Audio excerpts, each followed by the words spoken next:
we are now recording. So, welcome to number 20 something or other of the community plays. I think we're like at 27 or 28 now. There's been a lot of them.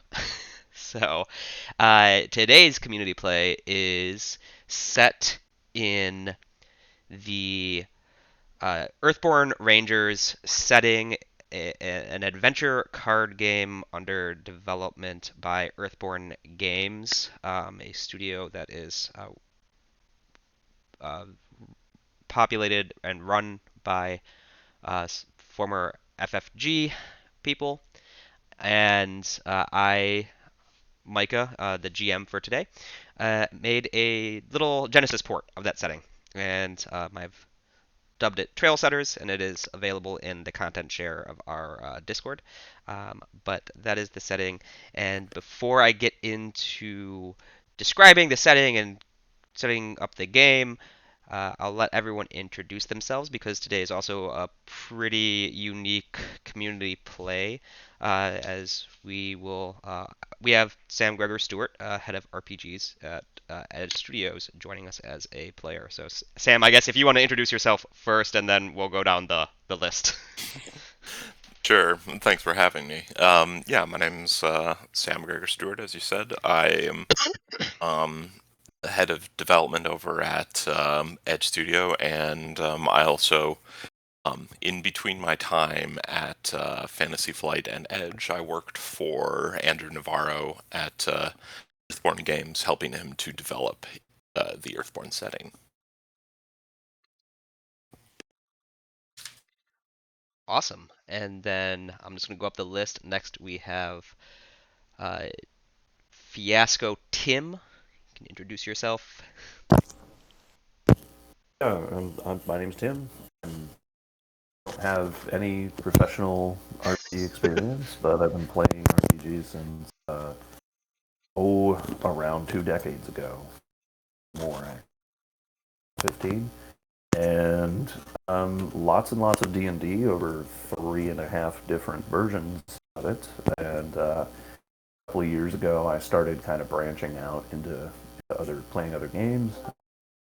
About a year, I don't know, a little while after that, found Genesys, and I've been running it with one of my game groups ever since, and partaking in other people's games where and as I can. So excited to learn more about this Earthborne Rangers setting and just kind of experience something not as combat focused as I'm used to. All right, cool. And just for your information, video is now enabled. So, um, yeah, I'm streaming the video now, and you're welcome to turn on your camera or not. Your whatever you prefer.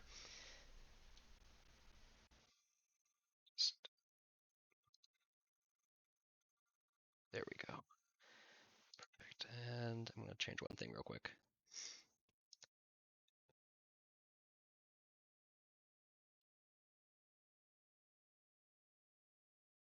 Is this? All right, y'all good? Yeah, we Well, are good. good. Thanks. Thanks, Thanks, Scott. Scott. No Hey, problem. Scott. Sorry about that. This is the first game that I had Sam bot automatically set up like the whole thing, and I think I missed a permission for the. Oh, cool. Okay, I was wondering because like none of the games before have had like this weird video issue, and I was like, that's something Yeah, must have yeah. changed. Okay, cool. All right. Awesome. Hi, Sam. Hey, man. All right, you guys have fun. See ya. Thanks. Later. All right. So with that slight interruption, we are okay. So, we're also joined by next Arkelis. If you'd like to introduce yourself. Sure. My name is Giri Raman. Uh, yeah, I played RPG since the late 80s. So lots of different systems and games and Genesis for the last, 5 or 6 years, or how many years it's been out. Also one of the community moderators here on the server. And just looking forward to the game, really. Cool. And Core. Hello there. My name is Core, also known as everyone's favorite GM Joshua from the Red Rock podcast. I'm kind of the new blood here, I suppose, but that's all right. I'm excited to get to play. I think I've actually played Genesis one time as a player uh, in my entire career with the system. So I'm really excited to be on the other side of the table. Awesome. All right, perfect. So, as I said, today we are playing in the Earthborne Rangers setting. Generations ago, humanity left these arcologies in which they had been dwelling. These were the ancestors. They had entered these arcologies and had been in these arcologies for hundreds, I think, Sam, correct me if I'm wrong, thousands of years Yeah, prior a couple to. couple thousand or 1,000 years about. Okay, cool. Yeah, um, so humanity, the ancestors exited these arcologies in which they'd been living for a millennium as basically the world healed and began to repair itself, thanks in large part to a mysterious entity known as the Guide. Though little else is known about that entity, however, what is known is that they helped humanity basically kind of get its shit together and not destroy ourselves. And uh, began these generational, massive terraforming, really, projects of making the Earth hail and returning to a state of environmental and ecological soundness and stability. While that was while those projects were going and doing their own thing, humanity was in these arcologies. Then they left, like I said. Generations have passed since then. That has been at least hundreds of years ago, I think, at this point. Uh, no one alive now was alive lived in the arcologies. The arcologies themselves are archaeological sites full of mysteries and sometimes danger. Now, the world as a whole, though, is bountiful and green and virile yet again. And this world that humanity finds itself in is also full of many strange creatures, both natural and unnatural, both engineered and just the simple results of evolution and adaptation taking place. Uh, However, humanity now has an understanding of the need for environmental stability and lives in a basically pretty ecologically congruent lifestyle. In particular, though, we are zooming in on a small slice of the world, a place called the Valley, which is loosely set in around like somewhere in Colorado, I believe. It's sort of like the idea, Colorado-ish. Uh, It's in and Colorado, in the it's in Rocky Mountains. okay, so specifically in the Rockies. The valley itself is this lush, fertile valley that is full of woods, mesas, cliffs, mountains. It's above this massive, expansive, or it opens into this massive, expansive jungle called the Verdessa. And within the valley, numerous small communities dot the landscape, uh, living their lives and communicating with each other and supporting each other and trying to just live a life that is sustainable and makes sense. So that is the situation that we find ourselves in. Our players, however, and we will introduce all of our players shortly, or our characters shortly in a moment. Uh, our characters, at least one character is a ranger. The rangers are these. It's this somewhat, I would say, like in between a peacekeeping force and just a general, just a group that's generally keeping things safe and sound and helping out. Based out of Lone Tree Station, the Giga Redwood, located in the valley. They wander the valley from community to community, doing what needs to be done to keep things in a safe state and keep humanity safe and secure here in the valley. One of our characters is a ranger. However, the other characters have been traveling with this ranger for at least a little while, and we will jump in, I think, to start right into a little place called Kobo's Marketplace, or Kobo's Market, rather. Let me switch scenes.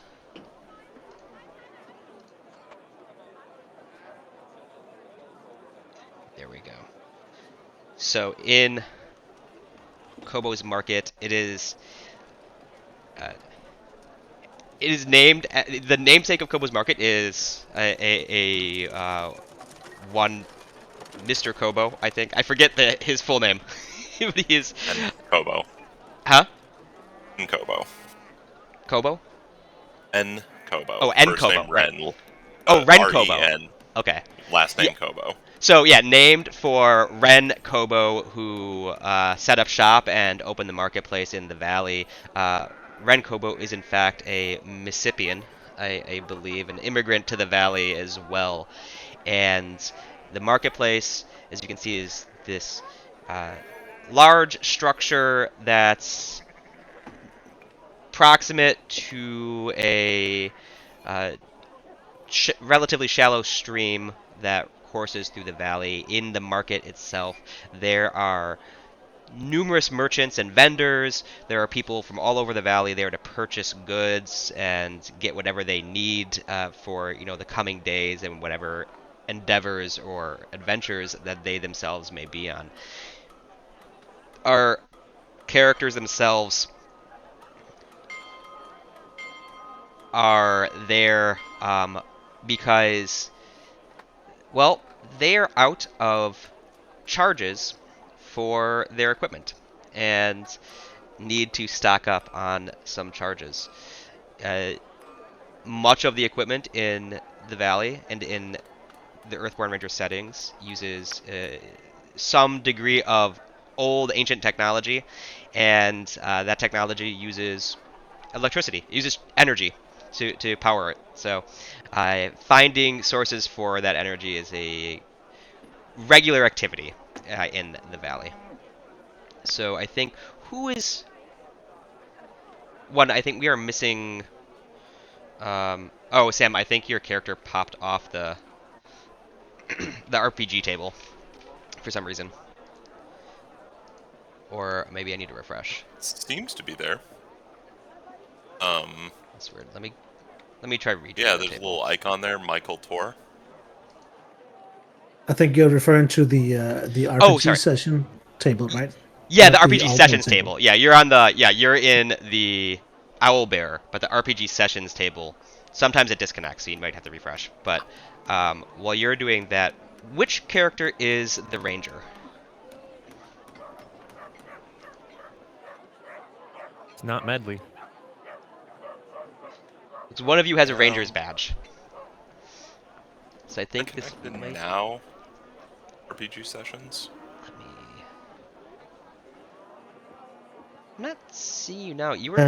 I had a ranger's badge on my character, and he could be a ranger. Sure, no problem. Okay. Well, Tanash, I think if you have a ranger's badge, we'll just say for the sake of the game Unless you that stole it. yeah, you are a ranger. Unless that could be your in a longer campaign. Perhaps Tanash actually inherited that badge or took it somehow, not through typical means. But yeah, Tanash is why we say Tanash is a new ranger, relatively new, and through whatever means you've recruited the assistance of Medley, Kel, and Mal. Or sorry, Mik, Mikkel, Michael, Cool. Mikkel. Cool. So, Tanash, I think, what is Tanash doing right now in the market? Um, well, since you said we are out of these power supplies, so probably looking for a way to restock on those. He's a messenger, or was before he was a ranger at least. So he knows something about travels. So probably looking for supplies so that we can get to the next place we're going to, whatever that might be. Okay, cool. Yeah, I think that you're looking for supplies. Like I said, in Kobo's market, there are tents and stalls sort of haphazard everywhere. People just sort of set up wherever there's room, and they're all hawking various supplies. Some of them are selling iron wool that they have sheared from their own herds. Some of them are selling, fresh produce, and I believe that this is. I don't think there's really a currency as much, right? So Oh, most of it's a um, barter and favor based economy. right, yeah. So most of what their you so the customers and merchants, there's tons of negotiation and bartering going on all around you. The air is busy with talks of favors exchanged, tabs expanded or reduced, and so yeah. So if you are looking for a universal power cell with a charge, that is going to be. I don't think I want to have you do a roll for that specifically because that is unnecessary for a one shot, but uh, you eventually you find your way to a someone selling little trinkets, various things that they have uncovered at uh, the archaeology ar- the archaeological dig site, and uh, however, you notice none of the power cells that he has hanging have charges on them. He is a heavy set uh, older guy with graying curly hair, and uh, offers he doesn't have anything. He doesn't have anything that can give power to anything quite in his shop at the moment, but he offers to tell you where you can find a charge if you take a couple of the universal power cells that he has and charge them as well and bring them back. Sure, we can do that. Um, There's I yeah, I don't see why not. Michael looks faintly not disinterested, but sort of like, yeah. I mean, if you need these power cells, we can see about getting them charged. He really do doesn't really do much with powered equipment. I don't know. How far exactly is this? It's not far. It's probably not more than a couple hours walk from this market itself. If you're uh, headed towards Ancestor's Grove, it'd be it's an hour's walk towards Ancestor's Grove. It's a lovely day doesn't for a walk. And before we move on, what is yeah? If you want to introduce Mikkel Tor then, and what Mikkel Tor looks like. So Mikkel is is a very stringy older man with absolutely huge, thick gray beard. Basically covers the lower half of his face, and a bandana that he wears to cover up the fact that all the hair from his head is migrated down to his beard. Uh, and he's kind of got an indeterminate nut brown complexion from being up in the mountains for most of his life. And he wears simple, almost aesthetic robes.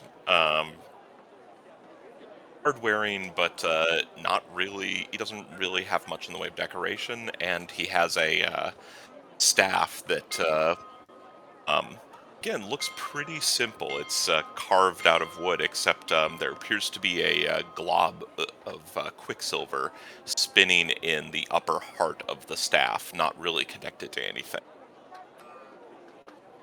Awesome. And as Medley just spoke up as well, yeah, who is Medley Jones? So Medley is a 5'10", kind of fit woman, messy brown hair pulled back in a ponytail. She's got a rain poncho that's kind of kind of dirty, kind of speckled with various shrubberies she has trekked through. Um, in a sort of harsh juxtaposition to the kind of tough girl persona she gives off, she smells very strongly of lavender. Nice. Does she like regularly collect like lavender scented herbs in the area or something, or is this just like she just incidentally smells like lavender? So, I mean, there's a bit to it. Her mother is an herbalist in the settlement that she hails from, and she has some medicinal salves she uses of her Awesome. mother's make. Awesome.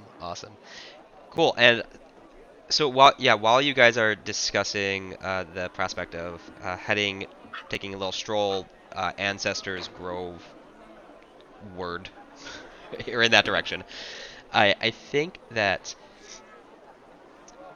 Kel, you roll an easy vigilance check for me, Kel. And while you're doing that, please go ahead and introduce your character. Real quick, I should also mention Medley's got a klep rack sitting on her shoulder. Right, yes, That's a just sort of trained kleptic raccoon. One of the many sort of familiar yet evolved, I guess, somewhat different wildlife in the valley. Kleptic raccoons are almost fox-like raccoons in appearance. They sort of bridge the gap between fox and raccoon. They're also notorious thieves, and they love shiny things and like absconding with them. So yeah, keep your even in the wilds, keep an eye on your pockets. All right, so Kel is a late middle-aged, very tanned of skin, weather-beaten guy who's clearly spent a lot of his life outdoors. The, most of the first half of his life was spent as a shepherd, and since then he's been kind of a wandering teacher, just teaching any community members that he comes to, members of any community that he comes to about the outdoors in general, and about living in harmony with nature and so forth. However, with the experience that he has, he hasn't been taking part in the conversation thus far because he still doesn't really trust that kleptic raccoon on Medley's shoulder. He's got a lot of negative experience that's taught him to be really wary and, a little, just, but he's not going to give it the benefit of the doubt quite yet. So, with that, that vigilance check you asked for generated one success and one advantage. What does success Sure. mean in our context here right now? Yeah, so I'll tell you what the success means, and with the advantage, just for this particular role, I'm just gonna sort of give you an advantage on it. So with the success, you see a tall, just like very lean, very tall, wiry. In fact, is probably a better descriptor than lean. Almost strung out looking man wander into the market, and he has a frantic look about him. You make eye contact with him for just a moment, and then he uh, and notice him noticing the ranger badge held by Tenosh, and he immediately beelines in your direction, a pained look on his face. With that advantage, I you also notice that. Sorry, what is the Kleprak's name again for His name's Medley's? Bristle. Bristle. Yeah, you notice that Bristle, very definitely unrelated to this strange man, looks a little bit on edge. Okay. Just on edge. Yeah, Nervous, heightened, just standing like up a little just taller. darting. No, Bristle's eyes are just sort of darting around a bit. Yeah, you see him like sniff it, like standing. I think he's hanging out on Medley's shoulder right now while they're talking to the merchant, and you see him like more often than usual, sort of perch up on his two back paws and just like sniff and taste the air, and then immediately like squint his eyes and like look around and scan the stalls as if he's looking for something. Mhm. All right. I think Kel would kind of just unobtrusively like nudge his elbow against Nosh and say, "Looks like we've got someone's interested in talking to you," and I kind of back up a space so you can see both Tenosh and the stranger that's approaching, as well as the soul. I'll look around as soon as you say that, and kind of look to you and say, looking around at all these people, what did you see? Um, uh, well, I wouldn't turn my back on the stranger after we've made eye contact. That's just rude. So I'm kind of standing facing both of you, sort of, kind of, at least, generally, and I kind of look to my look off in a direction that, if you and me are the bottom parts of a really narrow isosceles triangle, I just kind of glance over in the direction of the guy that's seen your badge and is approaching. Can I Yeah, see the stranger approaching?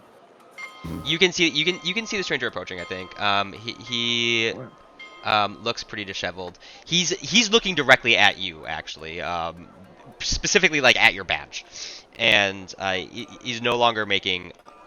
Yeah, like once he noticed the badge, Kel, he stopped making eye contact with you, and he's like seems focused on Tenosh, who he presumes is a ranger, and um, as he's sort of shouldering his way through the crowd, uh, you you divert your attention towards him. But you hear from behind you the merchant sort of explaining the charging opportunity, still totally oblivious to the situation. He's like, well, I mean, like I said, it's. I appreciate your willingness to help. It's gonna be. How familiar are you with crabs that shoot electricity out of their clackers? And Yes, electricity crabs. We've all seen them. and before he can elaborate any further, you can ask. The man is upon you. He said, "Are you ranger? You're a ranger, right? Sure. Is that What is the trouble? I? My name is Jam Saffron. I have a we need your help. My niece has gone missing. She is sh I don't know that she's in danger, but she left. She got into an argument again with her parents when they were visiting some deceased ancestors in Ancestor's Grove, and uh, when she's just in this state, we're we're worried for her, and we haven't seen her in the better part of a day now. Please, I know this sounds insane, but I just have a bad feeling. Could you help me? Well, we're on our way to Ancestral Grove, anyways. Uh, how long Amazing since has coincidence. it's a coincidence? How How convenient to the long? plot. How long ago did anyone see her last? I didn't see her at all today. I just talked to her mother, who said that they had another fight about they. Well, it doesn't matter what, right? But they this morning, and I think it's probably early afternoon right now. So this morning would be anywhere from like 3 to 8 hours ago. And and what was her name? The my niece's name of course Rivke. Rivke. Rivke. And what does Rivke look like? How old is she? Rivke, she's how old is Tenash? He's Tanash is in his late 20s. Okay. So he's still fairly young. Okay, cool. Yeah, so Young age. Rivke, she's she's still she'll always be my little baby niece, but I guess she is a grown woman at this point. She is in her early 20s. I don't have a more specific time than that. I don't really keep track of my family members' birthdays. I'm not the greatest relative, but I'm very worried about Rivke. I'll put my hand on his shoulder and calm down. It's all right. Very likely she is perfectly fine and has just wandered off, but if she hasn't, I'm sure we will find her before she gets into any trouble. Uh, thank you so much, Shaper. I know she's probably fine, but I just have this sinking feeling in my stomach, and I like the she's been getting into lots of arguments with her parents lately, and I am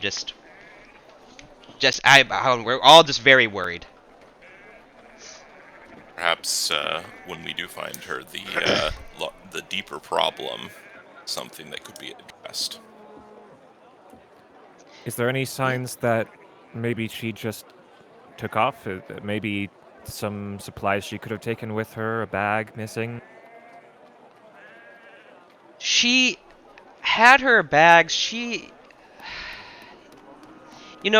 an architect, or wants to be an architect, and uh, does love looking at the various natural elements that she wants to implement into her building. So she always has her sketch pad and measuring tools to check out interesting rock formations or potential lumber spots. But she is not an outdoors person. She has lived her whole life with her family and is not.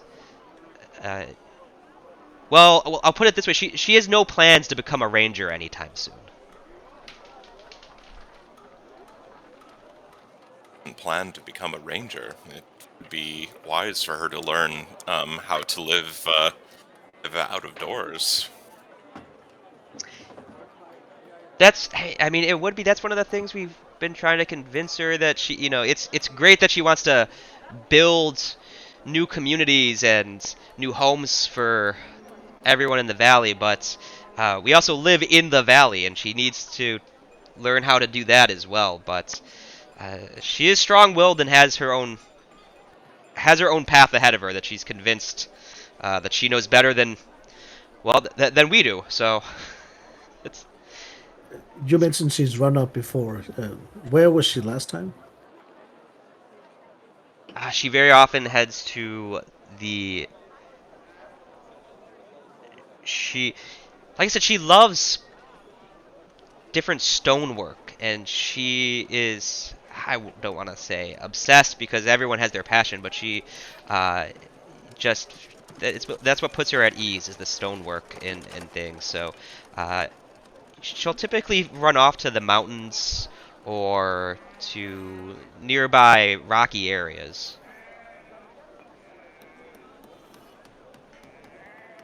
Well, I'm sure we'll find her. Let's head over to Ancestor Grove and look for her on the way.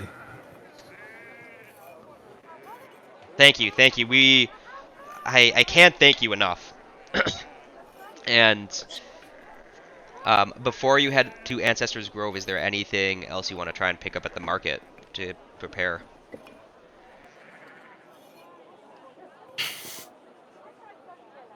Does anyone have any equipment that actually needs this charge, or I think I've got everything I need. Mikkel's used to just sort of surviving on whatever he finds, based on what he needs at the time. Except for a good pair of boots, which he does have. Yeah, I think Medley has the Hydro Lens goggles, and I think Medley is the only one with equipment that has no charge.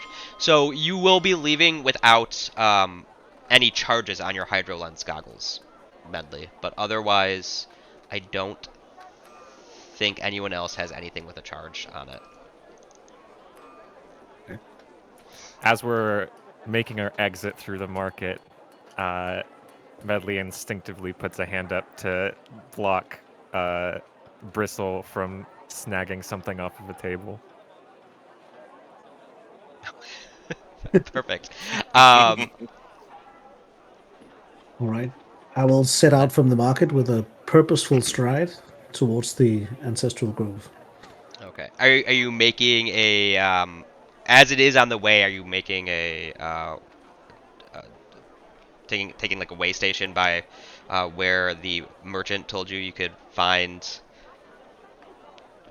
charge ways to charge for power cells? Sure. Yeah, we'll take the merchant up since we're going that direction anyway. So Okay, we'll take the items along for recharging. perfect. So as you begin to leave, let me just do this. There we go. As you begin to leave, you are in the Westerly Market stalls, and you of course knew it wasn't going to be that easy to leave the first scene. So, I would like everyone to very quickly roll a, a vigilance check against. Sorry, I'm just trying to find the. 2 reds and a purple. And I will say that Kel, because you noticed this sort of agitated state of Bristle, you can add a boost onto this vigilance check. Alrighty. Can Bristle assist me? Yeah, okay. Yeah, Bristle can assist you. That makes sense. Yeah, so you get a boost as well.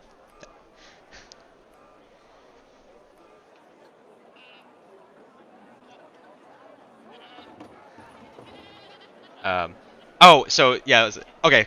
I remember, Sam, you said that you have not used RPG sessions much before, so yeah, if you have any questions, ask. No, it's pretty intuitive as I start playing around with it, but looks like I got a success and a threat, so.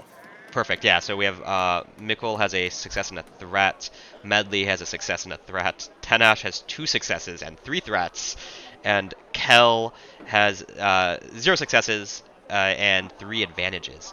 So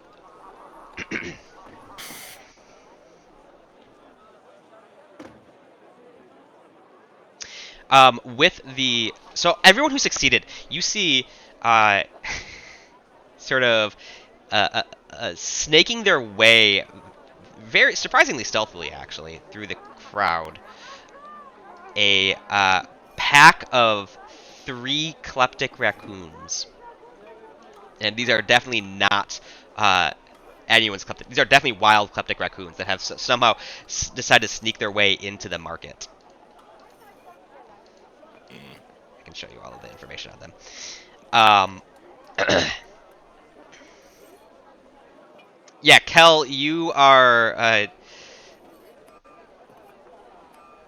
I think Kel's maybe distracted just by the overwhelming nature of the market itself. It is a packed and busy place.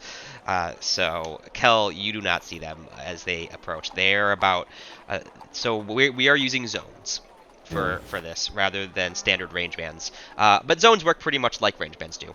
They're pretty intuitive. They are one zone away, which puts them at a medium range from all of you as they're sneaking towards you. I with the three advantages, well, try and think of something that you might want to do with the three advantages. I'm gonna go through the threats, and I think that Tenash with the three threats, um,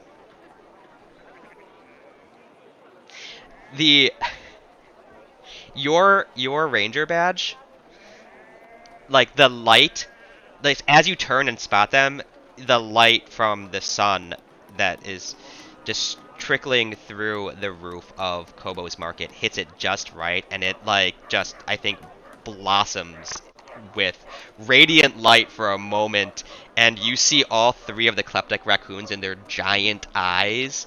They like they all go wide, and you see the sparkle of the badge reflecting in their eyes, and they immediately beeline towards Tenash and towards your ranger badge.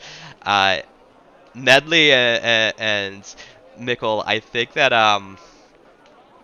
I you guys are a little bit you spot them, but you're a little bit flat-footed. So as we enter into initiative, just add a setback to your initiative roll. And yeah, let's start initiative because it'll help to have structure for this encounter, I think. Was that cool or vigilant for initiative? This definitely vigilance for this. Setback.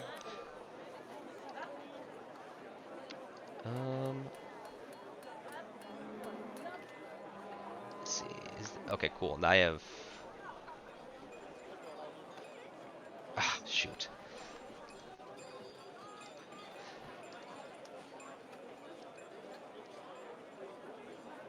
Why?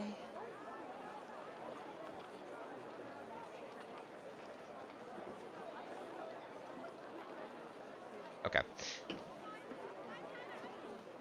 Cool. My RPG sessions is being a little bit weird with the dice notifications for some reason, but it looks like okay. So we have 3 PC slots, an NPC slot, and a final PC slot for the round.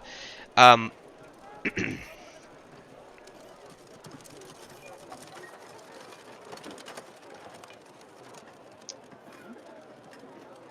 yeah, who would like to go first in the first PC slot? Real quick, is it those advantages I generated before? Since I don't see the kleptic raccoons yet, I think like basically right. I'm just being protective of my pockets because again I don't trust Whistle. Okay. So, vigilant, but for the wrong reasons, perhaps. Sure, yeah, I like that. Yeah, I'd like to, I guess, use 2 advantage on that, and just if I can pass a boost die to whoever is first. Okay, yeah, that works perfect. That I think that's perfectly fine. Cool. So that uses up the advantage from the last roll, and because I'm unaware, I think it makes sense for my character to be last in initiative. So I'll just everybody else go ahead. Awesome. I'm waiting a moment because although I see these raccoons, I'm not quite sure what if anything should be done about them yet. But I look over at my companions and just raise an eyebrow. Right, and I should mention. I think this is actually a good point to mention too. That so the way that I have tweaked Genesis for this setting is that if you there is a thing called Discord, and Discord tracks discord in the area around you in the environment. It tracks sort of environmental upheaval, but it also tracks just sort of the relationships between communities. It's like sort of just like a general unsettledness of things. If you incapacitate adversaries who are natural wildlife with wounds, then that automatically increases the discord by one. The amount of discord in the game impacts a bunch of different roles, including how to travel between locations, uh, uh, and also how NPCs behave. But it does cap out at 10. We are starting at 2 discord. So if you were to increase Discord by just squishing these kleptic raccoons, which you are probably more than capable of physically, we would be up at 3 Discord right off the bat. And I might add it a little bit more because it would be pretty gruesome to do that in the middle of the market. So Medley is all too familiar with how kleptic raccoons can be. As well trained as Bristle is, he's still got sticky fingers. So when she sees these kleptic raccoons, she knows that they are going to swipe some things and make off with their goods. And once a kleptic raccoon gets out of there, uh, they are tricky little guys to track down. So she's going to sort of like motion to the rest of the group to follow her lead. She's gonna, as she's approaching the raccoons, I'm gonna maneuver towards them, and just like passively slide something off of a table, something shiny, and then try and get the raccoon's attention. Try and twist it in the light to sort of glint it at them. Okay. And could I roll charm? Yeah, I think that would be charm. I hesitate to do that as a base off of presence though, because it's not really a presence that you're using, right? So if you want to do charm off of your, I think agility makes the most sense because you're trying to like really quickly do this sort of like distraction. Sure, Yeah, sure. and that would be this would of course take an action. Yeah, I think I'm gonna Oh, flip and a story point too for sliding the thing off, and maybe. yeah, absolutely. Yeah, definitely flip a story point just to have like something appropriately shiny and nearby. And it will be a charm against, oh, where is the social interactions? Cool. So it will be just 1 purple because kleptic raccoons are not cool creatures. No cool. No cool. They Absolutely have no no chill. Yeah. Bro, chill. Don't we Success all and an need to add a story advantage. point in Oh, RPG yes, sessions? right. Good catch. Oh, I was supposed to take 2 boost too from. Yeah, go ahead. Add the roll the two boost.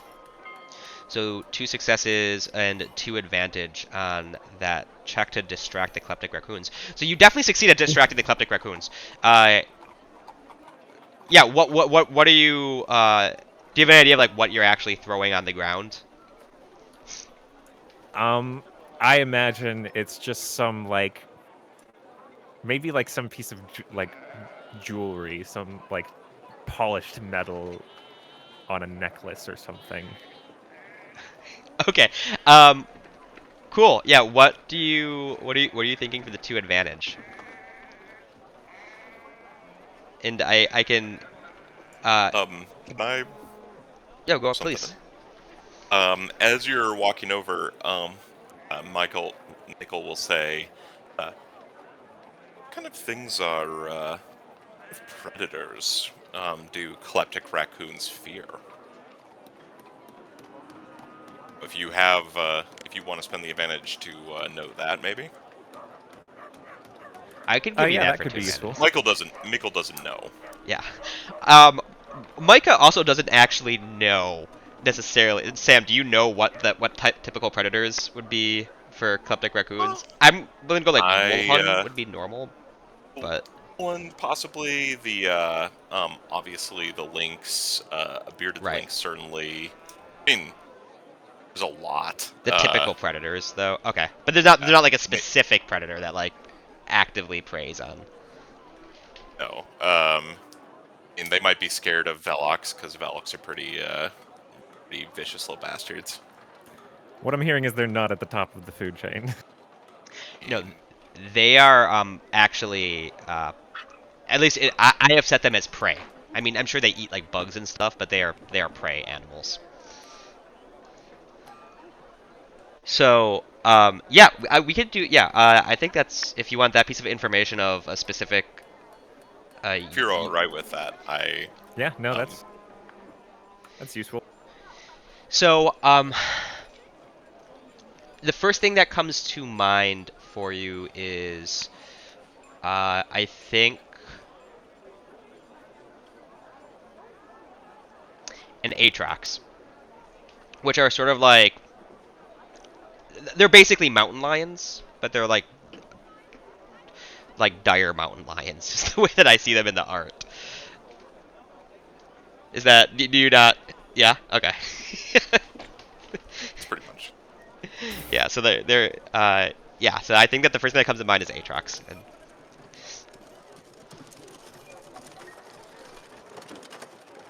And does he says this out loud, Aatrox? I'll share it if it becomes relevant, I suppose. okay. Yeah. So yeah, Medley, you immediately have that thought of like, oh yeah, Atrax. These things are terrified of them. And I think, well, maybe I think actually because I think specifically Bristle has had maybe a bad experience, and you know that Bristle is particularly scared of Aatroxes as well. So you're probably drawing on that history. Yeah, you distract the Kleptic Raccoons, though, and they will make the. I mean, they immediately sort of like start beelining for the necklace that you threw on the ground. You have a maneuver, so if you want to spend a maneuver to do something, you can. I was sorry, I might not have made it very clear. I was moving towards them, so one maneuver closer. I guess I could move Oh, myself. okay. So yeah, you will be then yeah, you can move yourself. You can put yourself in the same zone as them. So it's one maneuver to cross into a zone, and you are in short range with them now. Not engaged, but Cool. short. Meeting them halfway, yeah. Perfect. Yeah. Uh, yeah. Okay. As you do that though, because this is a marketplace. And you just took some person's items that they had in their stall and threw them on the floor for a bunch of basically evolved rats to steal. So this I think an appropriate like little old babushka start scolding you and yelling at you about grabbing things that you don't have any right to while this is going on. So I'm going to, well, we'll see how that impacts your rolls in a minute. But next PC slot. So I look at everyone else. I think I have a way to convince them to leave, but I'm a bit concerned about causing a panic in the marketplace. You know of any creatures that might be or their size? I mean, if Well, you're no. asking for predators, I know Bristle hates Atrax. As I say Atrax, Bristle like cowers, and I'm like, oh my god. So I'm gonna shrug and say, I can certainly convince them to leave, but I suspect everyone else will be a bit concerned as well. And kind of look at everybody and shrug. I can try and cause a distraction for the rest of the crowd. Hey, gesture to you, please. Go ahead. And he'll grab his instrument, which I haven't really decided what is, Nice. but some sort of signaling horn, I guess, Okay. that can play notes. So a cross between an alpenhorn and a didgeridoo or something. Okay. I'm not. I'm just imagining like a shofar basically that just makes incredibly weird sounds. Yes, It is very something like fun that. to imagine. And he'll probably not jump up, but just stand up on a log or something, slightly raising himself and play a short note, gesturing towards the market crowd, and just saying, "Oh, we're off to Ancestral Grove to find this Rifty. Uh, we'll be back before the end of dawn or something." You're like singing your own like going away Yes. hype song. Okay, yeah, that Fear not. hmm. So that's sort of like a performance, right?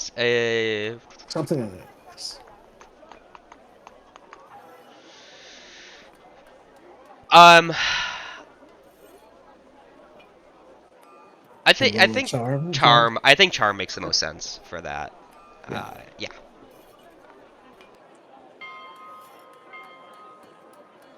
And he's not really attempting to sway anyone. He just wants to cause some noise. Right. Yeah. You're just trying to like draw their attention. So, Yes. yeah, I don't think so. That we'll put this is an easy charm check. All right. Yeah. Gotcha. Let's roll it here. Oh wow. Yeah. Yeah, so two successes, an advantage, and a triumph. Yeah, you well, you definitely succeed. And even the well, so this is I'll give you this as an option for the triumph. It can even be the angry babushka that Medley pissed off is like totally just enthralled by your performance. If you want to spend the triumph on that, I think that would be appropriate. That will be fine. Okay, yeah, They so like sort yeah, of then forgive. Yeah. so yeah, as you do this, are you jumping up on like a table or something? Yeah. I was thinking about a log or a rock, anything that not really a table, but anything that could elevate him slightly. Okay, sure. Yeah, there's like a crate nearby of Oh, fine. whatever of indeterminate stuff. And yeah, you leap up on the crate, and as you sort of launch into this performance with this horn didgeridoo thing, everyone's eyes turn towards you, and like I said, even the babushka who's like has her fist up and is like with a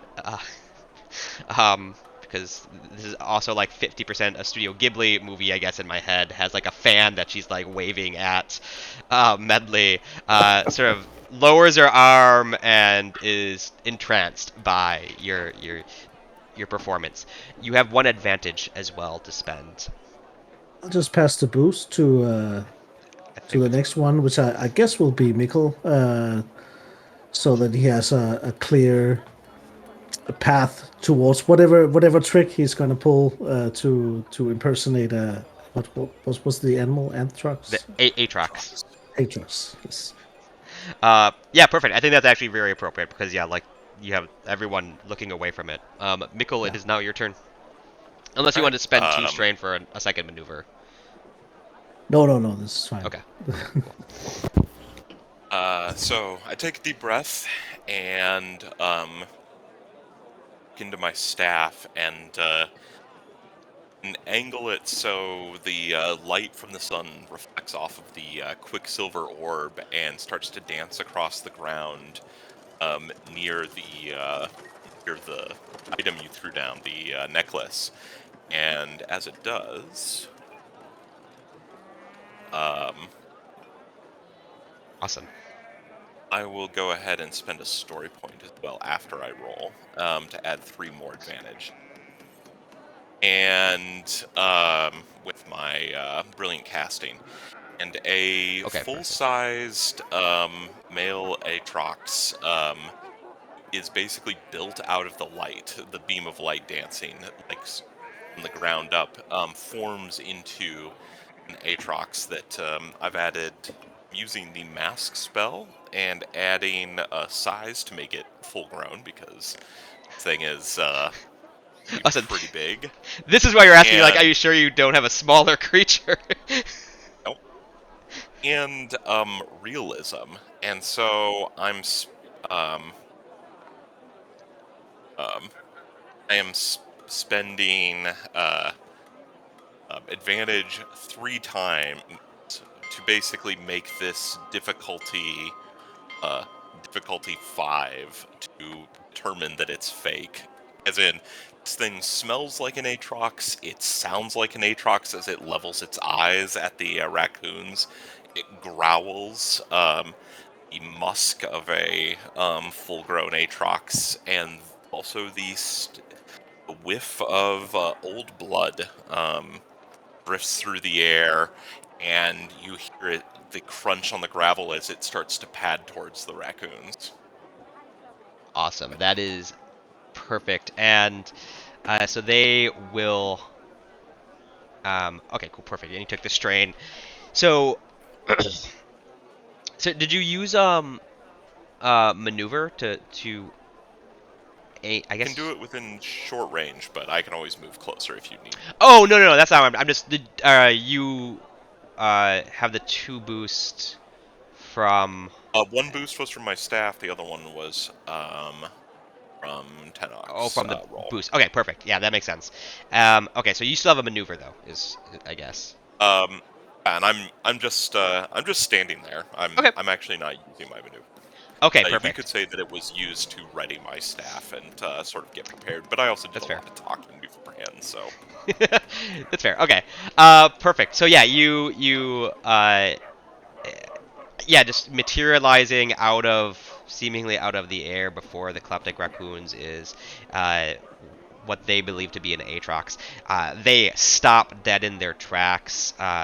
No one, everyone is still distracted. I think with the 2 successes, um, everyone is still distracted by what's happening with this, or by the performance. So you have not created a panic quite yet, at least. And the Kleptic Raccoons hiss, and then they're going to make a vigilance check because they can make a vigilance, and you up the difficulty, right? You said it's like 4 Up to with your. it's going to be formidable. It's Okay, going to be upped. so it's Actually, 5. yeah, I Okay, can't be. I don't think I can up it past 5. formidable.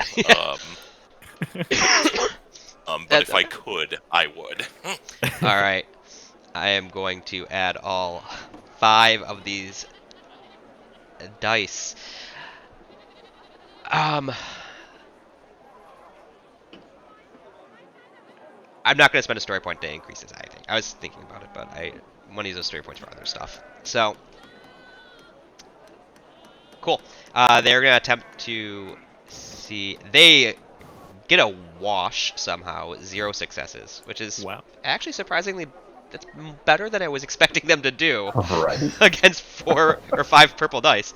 Uh, But that means that they do not. They, as far as the Kleptic Raccoons can tell, like you see them sort of like, yeah, their backs arch and they sniff the air, and uh, they um, they think that this is a real creature. That they do not see through the illusion whatsoever, and immediately spend a maneuver to dash off down to.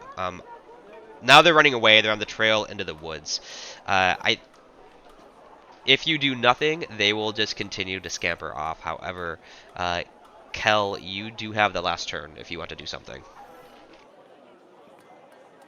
Um, is it safe for me to assume I've noticed the kleptic raccoons at this point because of all that's going on, Yeah. or am I still No, distracted no. and haven't You quite? definitely are aware of what's going on at this Okay, point. all right, cool with either one. Like, there's a lot going on suddenly with the announcements being made and the horn being played, and it's kind of a lot. And there's this Aatrox over here. I don't know what all, like suddenly spraying out of my colleague's fingers or whatever. I mean, I think you've been Um, traveling with each other long enough that like you know you don't necessarily know the mechanics of how shaping works, but you know that Michael is a You may have shaper. also seen it form in some Yeah, way. So because I mean, I imagine the way that shaping works is it's sort of like I. I sort of envision it as like basically nanobots of some sort, like materializing stuff, but I know it's left very vague and wishy-washy of what it actually is. it's um realizing uh ideal, basically. This is an illusion. It's creating turning light into reality. But Hmm. how it works is any shaper you ask would probably give you a different answer. But it's not big technology. So Okay. not technology. Okay, cool. So, but yeah, so this it materializes into the air, but you see this happen. Mhm. So yeah, you're I'm, yeah. I'm familiar with the phenomenon. I'm just like still, I guess, surprised by it. I think is I think that's what's fair. going on for Kel. Like he's like, wait, what? And then like with the horn being played and this happening, like the last thing he notices is, oh, you did that to scare those kleptic raccoons that I've just noticed. Aha. That's fair. I think Kel's reaction to that would just be to because he sees the Aatrox and he sees the kleptic raccoons running away, so they're probably less of a factor at this point. But this large predator suddenly being in the middle of everything is probably not the best idea long term.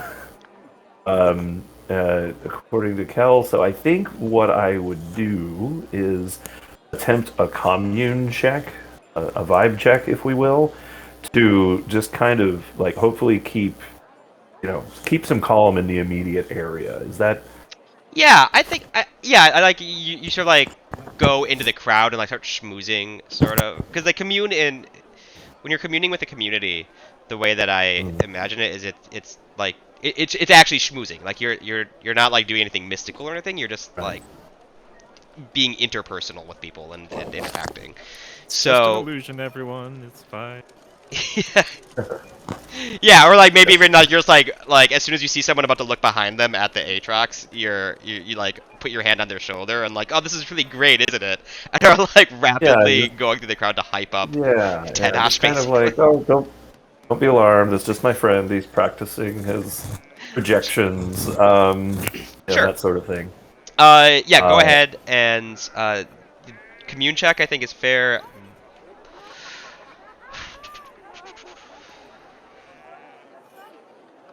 This is an average check. This is sort of like what commune is about anyway. Is sort of getting to know and getting a feel for the community. It is, but at a setback because at the end of the day, this is like an illusion of like this large creature. So. yeah. Okay. Ooh. Oh wow! All right. One success, one advantage, one triumph. Which is crazy good rolls. Okay. Uh, Yeah. yeah, you keep everyone's attention focused entirely on Tenash while the illusion is maintained, and um. Do you have any idea of what you want to do with the triumph? No, I'm having difficulty coming up with something like I would compelling to do with it. I would say that so one of the things with triumph that you can do in appropriate situations is it can reduce discord by one. I think a triumph off of a commune is a Mhm. solid way to reduce discord as you just sort of Yeah. soothe the local community. So discord would now be set to one, basically. Okay. Yeah, let's do that. So you make some deep Yeah. connections. And Nice. then my advantage can just be passed forward in initiative uh, if initiative continues. Okay. Yeah. Well, and So I don't as a boost, think as unless a you're boost die. going to try and stop the kleptec raccoons from Mhm. uh, fleeing, I don't think that there's there's nothing left in this encounter. So They're Gotcha. sufficiently spooked. yeah, exactly. Alrighty. So the yeah, once the raccoons are running, the Aatrox circles around the necklace, sniffs at it once, and then walks up to Medley and possibly causes a little bit of consternation because it, as cats do, affectionately um, headbutts you, and for a moment you find yourself being pushed back a little bit, even though it's an illusion, and it sits back on its haunches and sort of drifts away into motes of light. And as it does, Mikkel takes a deep breath, and shoulders slump a little bit, and there's some. He uses his bandana to mop some sweat off his brow. Yeah, Bristle is living up to his namesake as just all of the hairs everywhere just sticking straight out. Medley quickly grabs him with one arm and puts him under her arm and grabs the necklace that she'd thrown on the ground. She's kind of hushing Bristle and trying to trying to soothe him while she turns to the babushka and is like, I'm so sorry. Is there something I can give you for this? Okay, great. I thought you were gonna say and you just walk away with the necklace and give it to the give it to Bristle. I don't think that the babushka. She's still everyone's still pretty enraptured by Tanash's performance, so she doesn't even notice you returning it back, unless you specifically are trying to get her attention. Oh no, yeah, no, I'm trying to buy it to give to Bristle. Oh, sure. I think the babushka turns to you and we'll use that advantage from Kel's role actually, and say that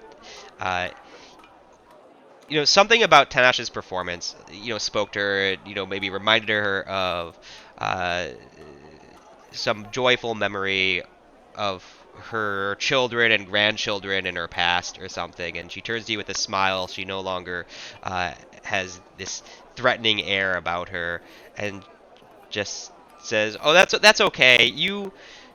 This your friend. I can't thank your friend enough for this wonderful performance he gave. It's incredible." And sort of cups your hand over the necklace and just hands it to you. I dangle it in front of Bristle, and he immediately just eyes wide. Every care in the world has left as he just sort of leans in and slowly wraps his little paws around it and then snatches it out of my hand. Yeah, I love it. With the little weird raccoon thumbs and everything too. Um, yeah. Okay. Cool. And go ahead, and I guess only Michael needs to roll a recovery roll.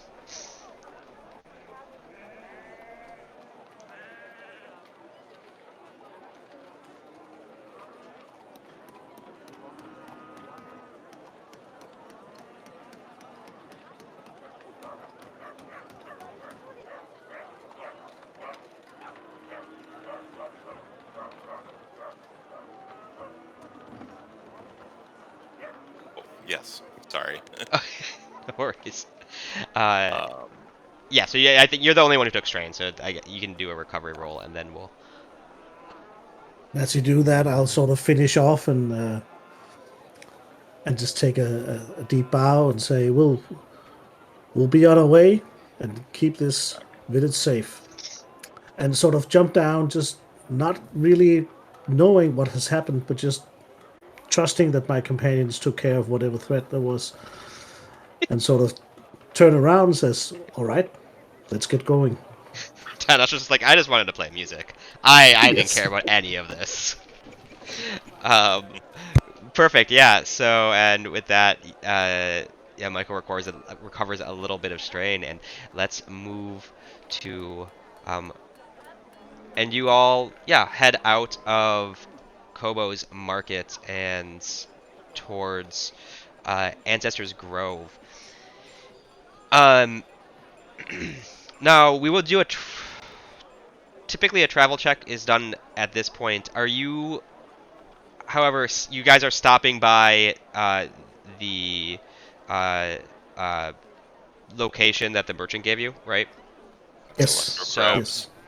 huh? The electrical Yeah, crabs. electrical crab. Yeah, Yes. so we will jump to that, and then we'll do the travel check after this little scene as we go there. You find yourselves by a bubbling creek, fed by a small waterfall. As you get closer to the creek, let me see if I have the right.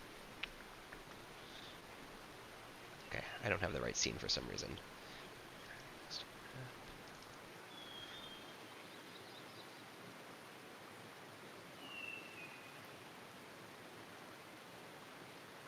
There we go. One of you paid attention to when he told us how to charge these based on crab powers, I assume.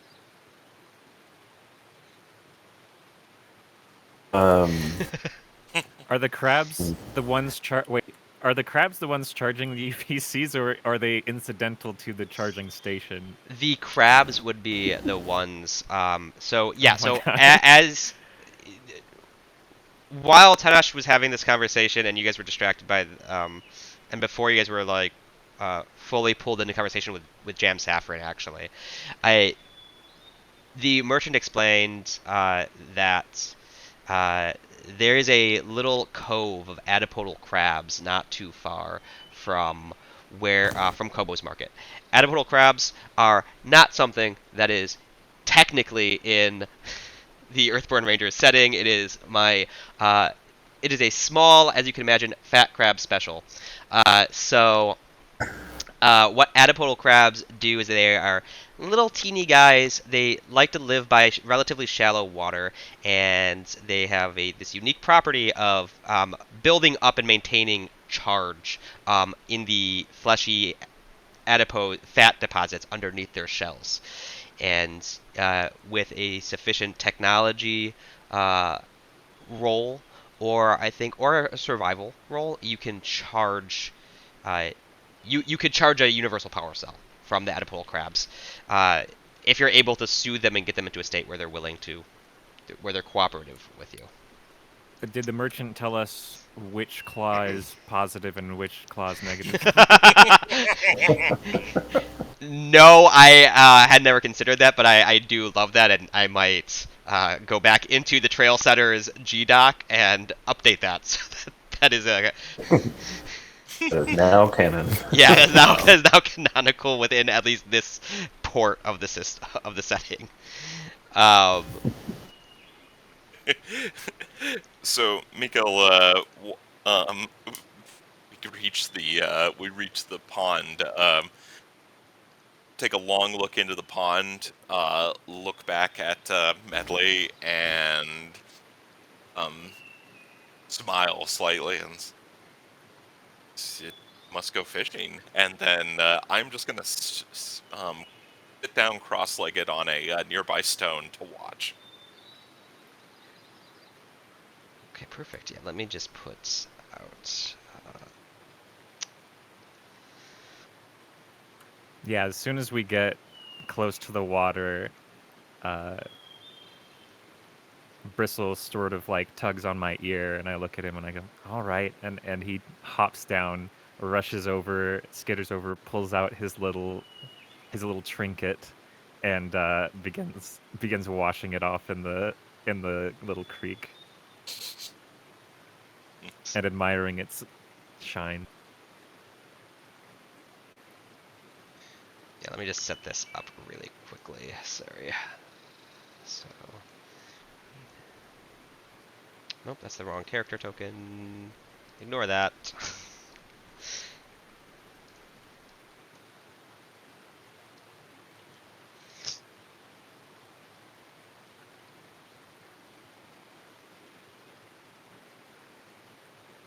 accidentally found the hotkey for copying tokens because it happens to be my push to talk button. Nice. Isn't it just Control C? If you drag it while you're holding Alt, it'll put a new one where you dragged it. Oh, interesting. I didn't know that. Okay, so yeah, you come up on the scene. Like, so this is this calm, uh, uh, sort of tributary or creek with this waterfall, just not dumping that much water into the creek. Actually, it's just enough. But as you get closer to the location, you realize that the water is the middle of the stream is actually quite deep, though the sides are relatively shallow and are sort of beach have the incline, the grade of a standard beach. Nevertheless, though, along the shores, there is a uh, bunch of these chonky little small adipodal crabs, four in particular in this little group that is sort of just scuttling along the beach. They have their claws up, and I think that they're sort of like swaying in the wind gently, and with their claws pointed directly towards the sun, as they are doing a little bit of photosynthesis or whatever it is that they do that builds up this charge that they carry with them that can be used to recharge UPCs. I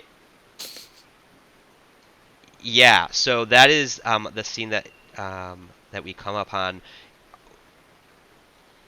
While I was setting this up, I missed the positioning chat of what you guys were saying. So, do you guys say that one of you is going to approach the crabs right off the bat? I think Kel would be very keen to attempt to discharge a crab. It's as a used to tend to a flock of iron wool sheep. He's spent months on end in the wilderness, so he's probably had occasion to do this before. But it's probably, I'm going to say it's been a long time.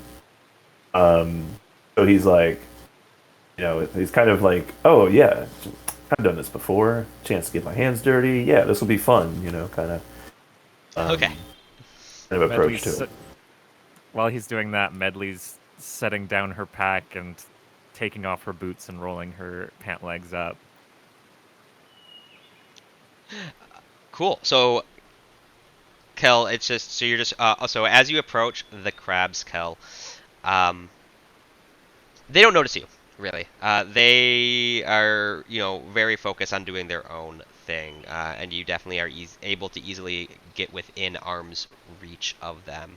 However, stuff is happening on the game table that your character does not know about. Let me see. Or I suppose actually it makes more sense for Kel, go ahead and roll a vigilance check as you get into, and it'll be against a red and a purple as you get close to the stream. Okay.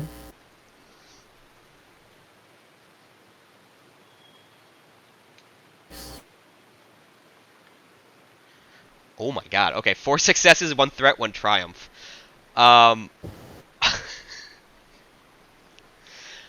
Wow. Okay. So, well, first off, with the successes, as you approach the stream, before you get super close, you notice in the middle that's close to you, there is a kelp.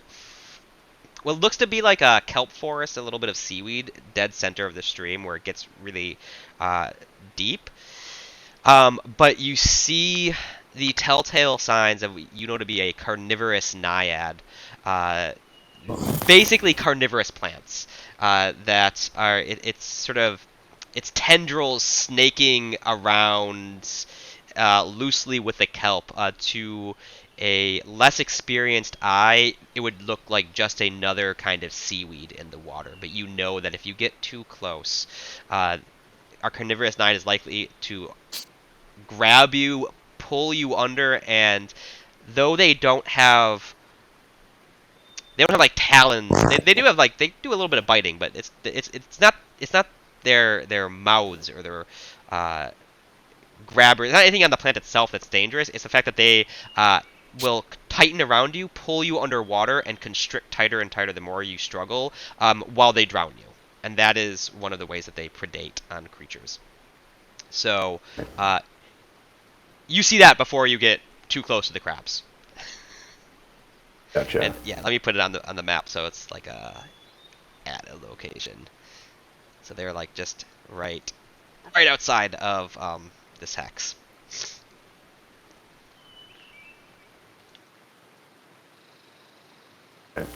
So I'm not within the Naiad's reach. You're not within the Naiad's reach yet. Okay. I think that with that level of success, for especially, and then you can decide what we're gonna do with the Triumph in particular. Yeah, you noticed them well before you would get too close to their reach. Right. With that Triumph, I'm thinking that maybe there's a way for me to alert my companions the presence of this carnivorous naiad without necessarily scaring away the crabs.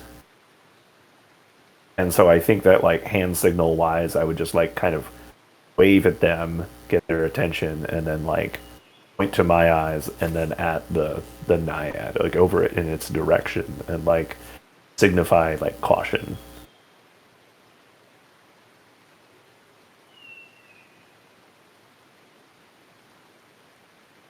See him We'll, nod. we'll wave back in acknowledgement, I think. And then up to you, obviously. That, like, with the threat, can it maybe just take strain because I wasn't expecting to stumble across Sure. this, and like adrenaline spike. And Yeah, that I sort of think thing? that. Yeah, I think that's perfect. Yeah, take one strain with the threat. I think that what happens is that like you see it and like it's yeah, it suddenly all like clicks for you at once of what you're seeing. It's like almost like you're looking at like a magic eye, and it's like, oh, that's not seaweed. That will kill me. And we just see Right. like sweat, like your face goes grim, and it's like sweat starts pouring, like anime style. There's a little blue streak on your forehead and everything. Yeah. Right. Yeah, I think that's all I'm really gonna do then. But yeah, so with the Triumph though, did sorry, did you suggest something for the Triumph? Well, yeah, I just want to use it to warn my companions without scaring the crabs away. Alerting the- Oh, yeah. I mean, I don't think you need. I don't think that's Triumph worthy. I think you can just do that as like Okay. that's like a.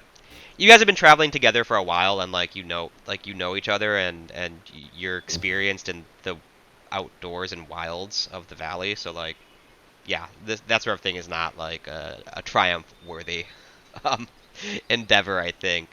I was gonna say that, but yeah, maybe, but with the crabs, um,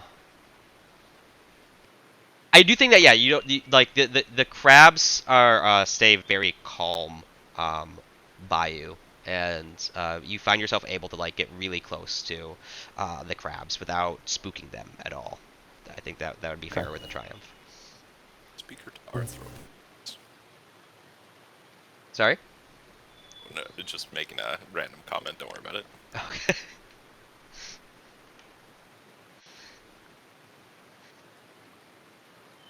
So we're not in initiative order yet or anything. This is still narrative. Just for info, in timing. order to charge these batteries or whatever they are, do they just have to be near these crabs, or?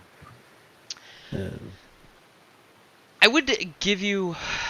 Let me double check to make sure I don't actually have the specific Rub the power cell on the crabs stat to. for them. Yeah, so I don't have it mechanically implemented specifically. I think that it would be. You would be doing a technology check or something against their so mechanically the way that would be, it would be a technology check, I'd say, like against their cool or something, just to like sort of keep them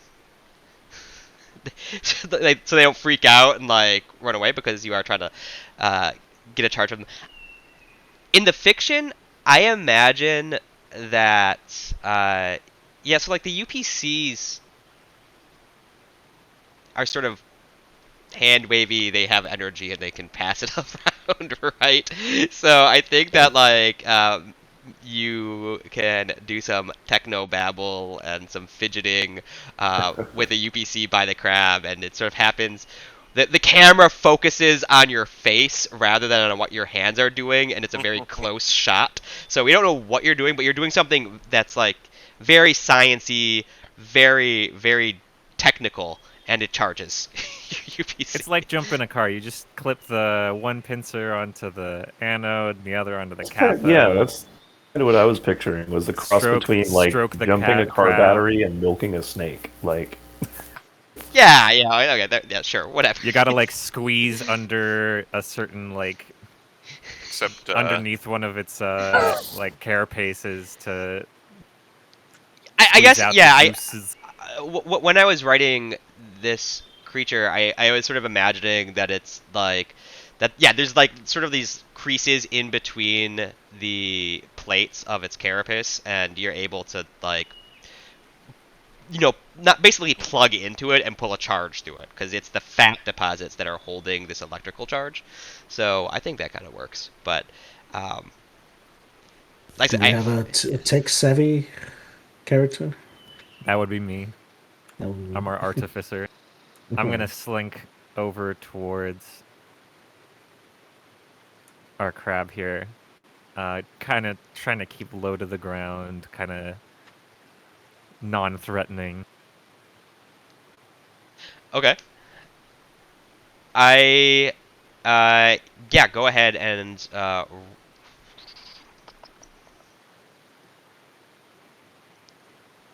I'd say like that's probably like either a stealth or a,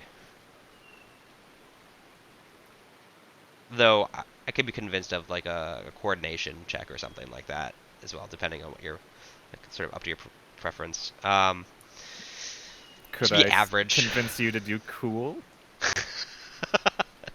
I You could you could flip a story point for that. I'll give you if you want to do cool. But you I'll have to go tell me stealth. how you're doing cool. Okay. Yes.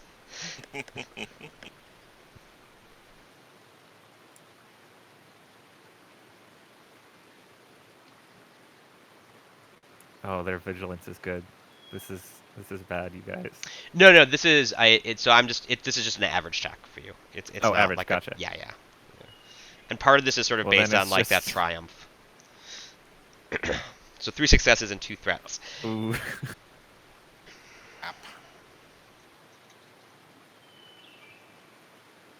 Yeah, with the 3. So with the 2 threats, I'm How do just you, gonna. how do these crabs feel about kleptic raccoons? I imagine that these are actually the types of creatures, not crabs this big, but like baby adipodal crabs are probably of a size that's appropriate for kleptic raccoons to munch on, because they are they certainly eat bugs and stuff. They're not like hunting humans or anything like that, but yeah, they prey on bugs.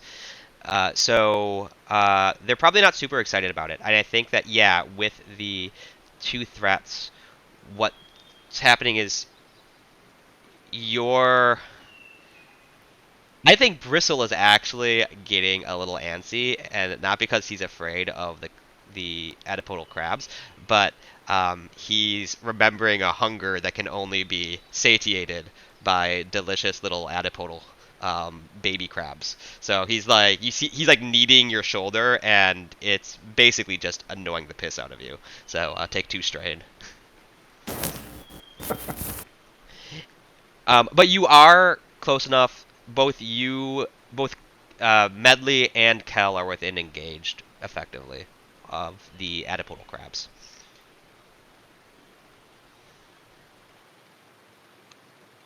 So are any other characters sort of doing anything as your 2 I'm colleagues hanging are back for sneaking up on now. these crabs? Okay.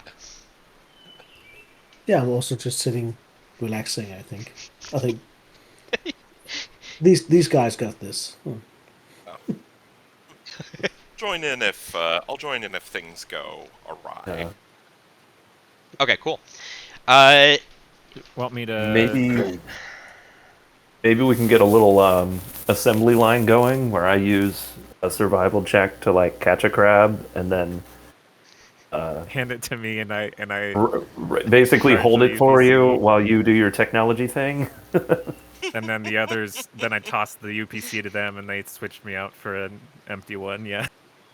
yeah, okay. Yeah. I love this. Like, and yeah. So like we like we flash back to Mikkel and Tanash sort of sitting off and like just sort of watching you guys sneak up on these crabs, and then we switch back to you guys. Also very aware of the carnivorous naiad not that far away Right. from you, like chasing these like fat crabs up and down this beach, and yeah, go ahead. You can do the technology versus cool check is what I said. So 2 purple for the first crab as you try to charge. So you have the 2 UPCs plus you have your own equipment that needs a charge.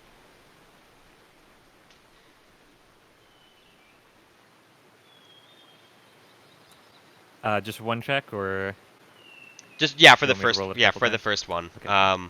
Just the 1 check for now because I may or may not do something with it. Uh, Well, I am going to do something with it, but yeah. So 2 successes, 3 advantages. So you are a. What are you charging first? Are you charging your equipment or yeah, your HydroLens goggles or the UPCs that you were given? I'll charge my goggles first. Okay. And we'll just say that you're able to charge all like your goggles all the way to full. It's technically not how I will normally do it, but Cool. don't need to go through the checks. This isn't a campaign. So, cool. You charge your goggles to full. The 3 advantages. Well, I'll first tell you what I'm going to do with this story point I'm about to flip. And then you can tell me what you want to do with the advantages. And as your charge completes, and I feel like there's probably like a little like bloop, bloop sound as your HydroLens goggles hit charge capacity. We see in the water behind you the we see the water ripple as snaking tendrils sort of slowly weave their way towards you in your direction. But you are not aware of it quite yet. So I think that you have like basically a round before you need to really worry. I should say that you guys are all in engaged with this guy.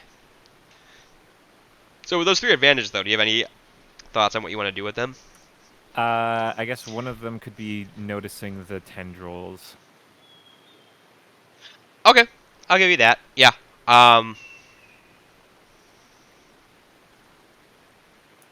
And besides that, maybe just some boosts. Cool. Yeah, I was gonna say. You notice the tendrils, so I will not do like a stealth check or anything as the tendrils approach you to see if the carnivorous naiad gets the jump on you. It does not get the jump on you. We're gonna jump into initiative again, and with this encounter, and it's vigilance, and you can add 2 boosts to your initiative roll for this because sort of like what the from your advantages. Oops.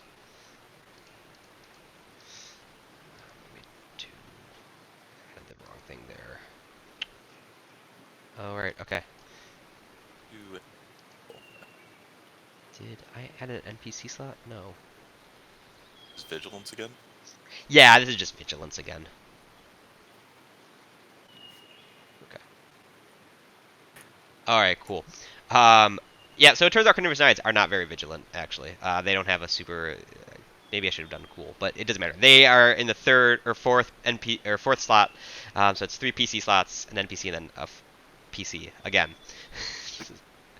They are plants. Yeah, exactly. They can't move or anything. So, what do you guys want to do with your PC slots first? Keep in mind, Kel and Medley, you are in short range, so you are within range of uh, this carnivorous naiad. I would like to charge one of our UPCs Okay. and then take a guarded stance. Okay. Cool. Um, yeah. Go ahead. Do the check for the charge. So technology versus cool. 1 success, 3 advantages. You charge the UPCs.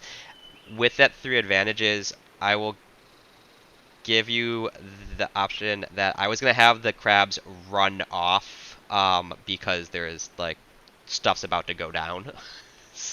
But I think with the 3 advantages, maybe like you're able to like soothe them a little bit, and keep them around for another attempt Okay. if you want to do that. Yeah, that's great. I'll do that. Okay, perfect. And next PC slot, who is taking the next one?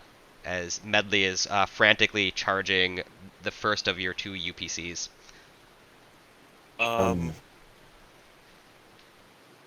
I can certainly go and buff somebody, or you guys can go. It doesn't. I can improve L or Medley's chances of not being ambushed or horribly dragged down by them.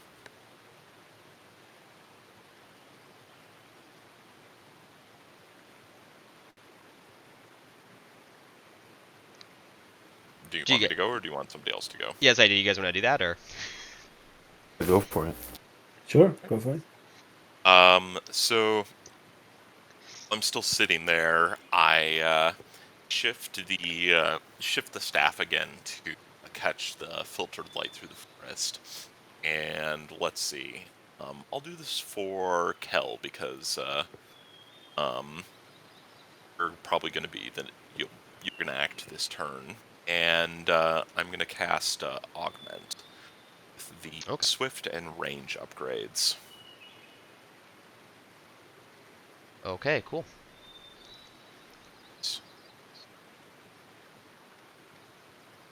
Okay, so let's go for difficulty. Yeah, I think. Yeah. Ooh, not very successful. 2 failures So and a threat. Yeah. So I try and catch the light, but it's too dark in the forest, and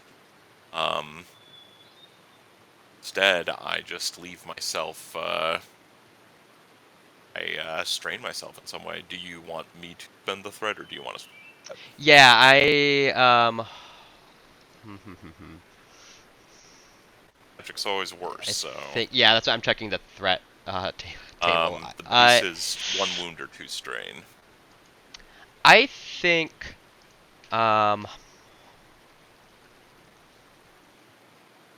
yeah, I think 1 wound is good. As the you see some of the true danger of leaking out of my nose. Yeah, that's always my go-to with the wound from magic is your nose bleeds. What does that mean? I don't. You might also just get bloody noses a lot, You but suffer an aneurysm. yeah, Yeah. it's a massive threat. I've suffered a small aneurysm. So yeah, Not the good kind. Mikkel's nose bleeds a little bit as he suffers the bad kind of small aneurysm, and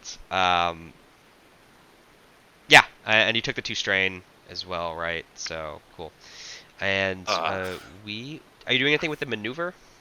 I'll stand up, but don't want to startle anything, so I kind of just move. I stand up basically out from my sitting position. I'm also hunched over my staff, trying to stop my nose from bleeding. It's like bleeding really, really profusely. Yeah. Okay, cool. Next PC slot.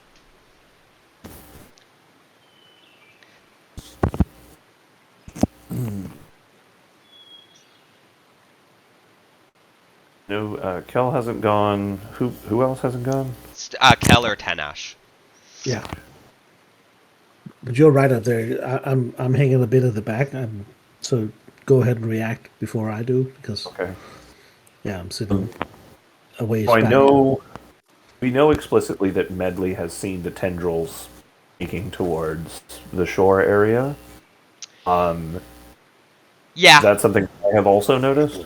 I think that I'm assuming I guess maybe unfairly that Medley has like no, well no, actually Medley pointed out the tendrils, right? That was part of Yeah.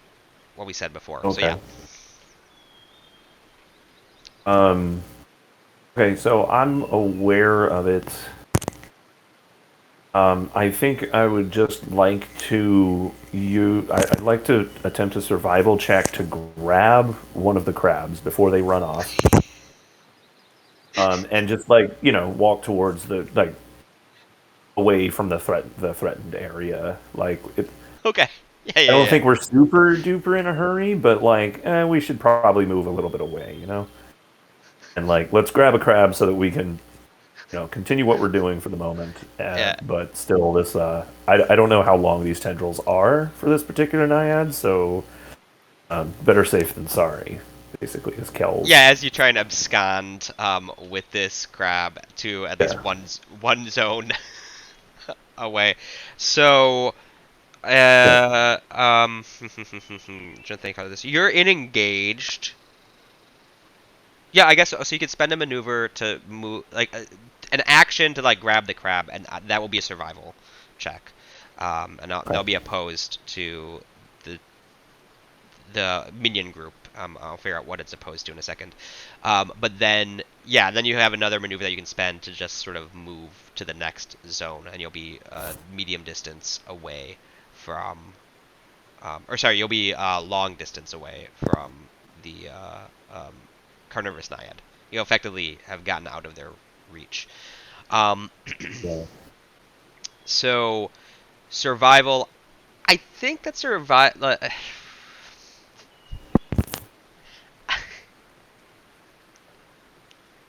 I'm gonna say survival against their athletics. So this is gonna be a hard check, Okay. but Okay. it's doable. So it's 2 reds and a purple, as because you're not just Yeah. grabbing one crab. You're trying to grab a crab out of like the group, right? So Okay. it's Yeah. All right. Fingers crossed. Shoving Here we your go. hand into a pack of electrically charged pincers. yeah, yeah. I think as you do it, like you try and reach in, and just like the crabs immediately turn on you, and you just hear like the snap, clack, clack, clack, clack, clack as they like Yeah. snap back at you. And you think better of reaching into that. I think. Yeah. Yeah. I'm Aggressive thinking ignorance. maybe like one of those. I think I would react very coolly to this, given the advantage. Like I withdraw my hands from the danger zone, and back Sure. up a half step or more, and I'm like, all right, maybe we try this again in a few minutes, and I think I'm going to use one of my advantages to reduce my strain and pass 2 boost die to the next PC. Okay. Cool. Perfect. Are you spending them? Are you staying in that? Are you staying on the beach by the crabs, or are you backing away from the naiad? I am backing away, yeah. Okay. Cool.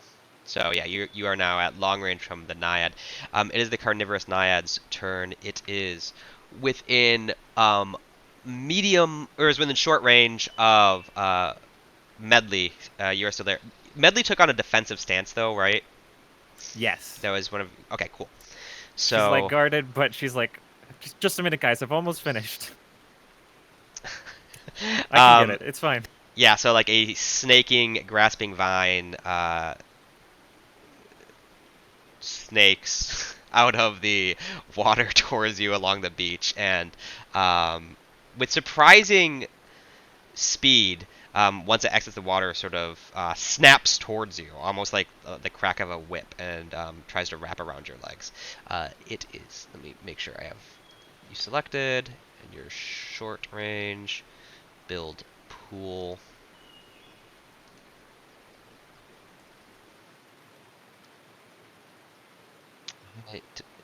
Oh, okay, cool. It did roll it. 3 successes, 1 threat. So you take 8 damage, 8 wounds. Should be a setback on there from guarded stance. You are right. Thank you for pointing that out. Okay, cool. So 2 threat. Yeah. So it you feel like little the sort of like prickly hairs almost, or some sort of follicle, like just really rub against, I think, a bare part of your skin on your leg, but you're able to pull your leg back fast enough that it doesn't. The naiad isn't able to get a grip on your leg, so you just take the 8 damage, or 8 wounds damage, reduced by soak, obviously. With a 2 threat, I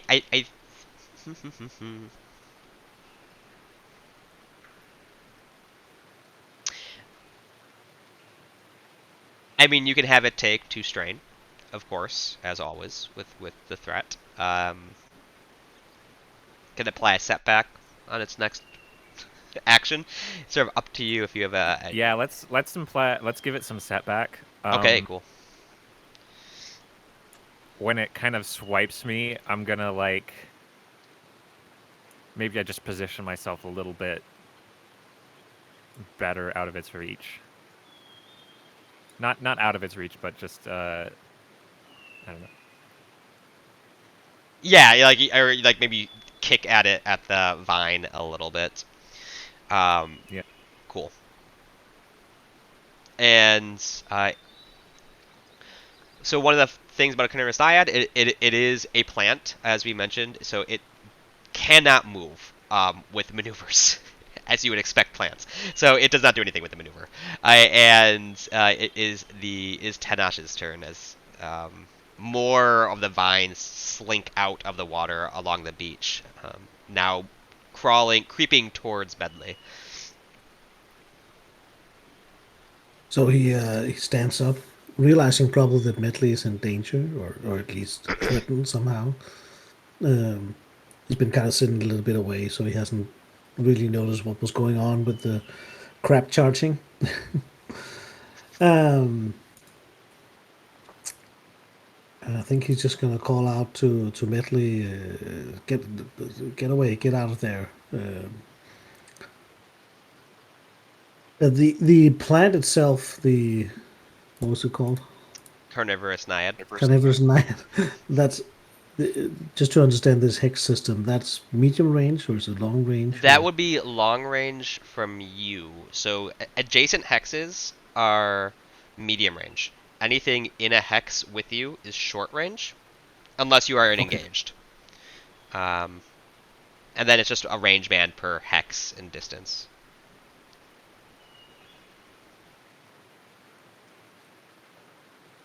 I'm not really going to do anything. I'm just going to stand up, I think, and shout to Medley to get out of the water or out of the beach and come to safety. Okay.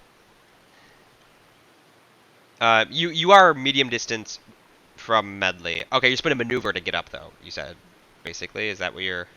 Yeah, I imagine he was sitting down, putting his Okay. feet in the stream, relaxing.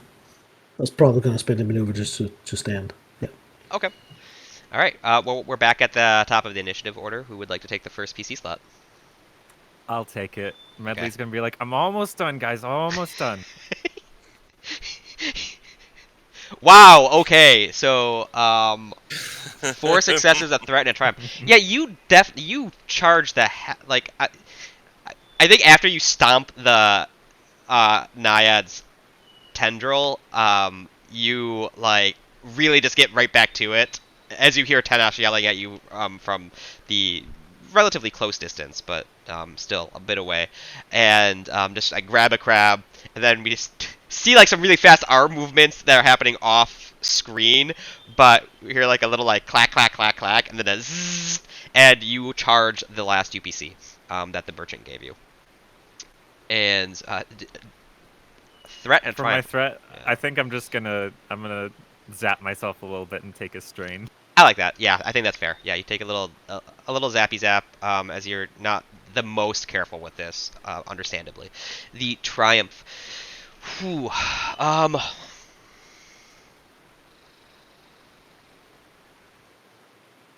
Could I Well- charge a second piece of equipment with that?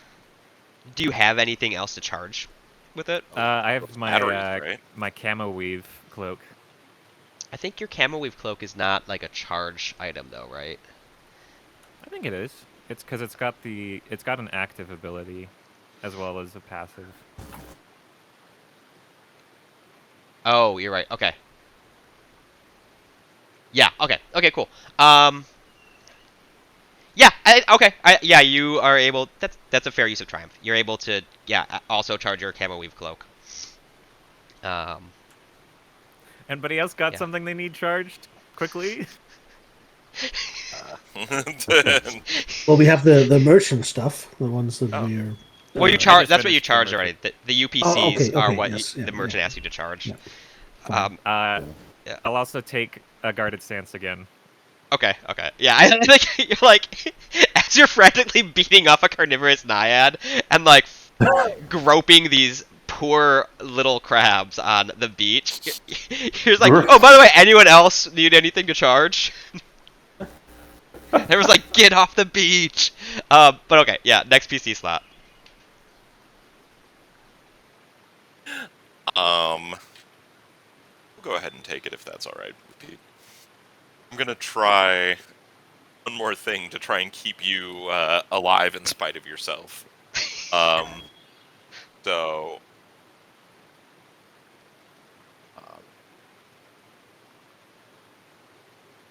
I will spend a maneuver to move within short range, but I'm trying to stay as far back from the beam as possible. I'm going to cast Barrier with the range boost so that I can still reach you without being engaged to you. And we'll also go with the add defense boost. So that's going to make it a hard check. Does anybody mind if I spend a story point for this? Not at all. Go ahead. Go ahead. For it. That's gonna. And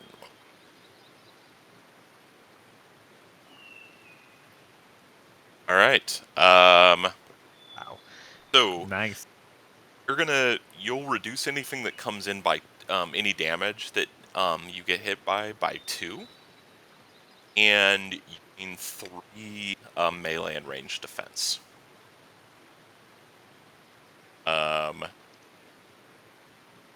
And one threat, the Triumph.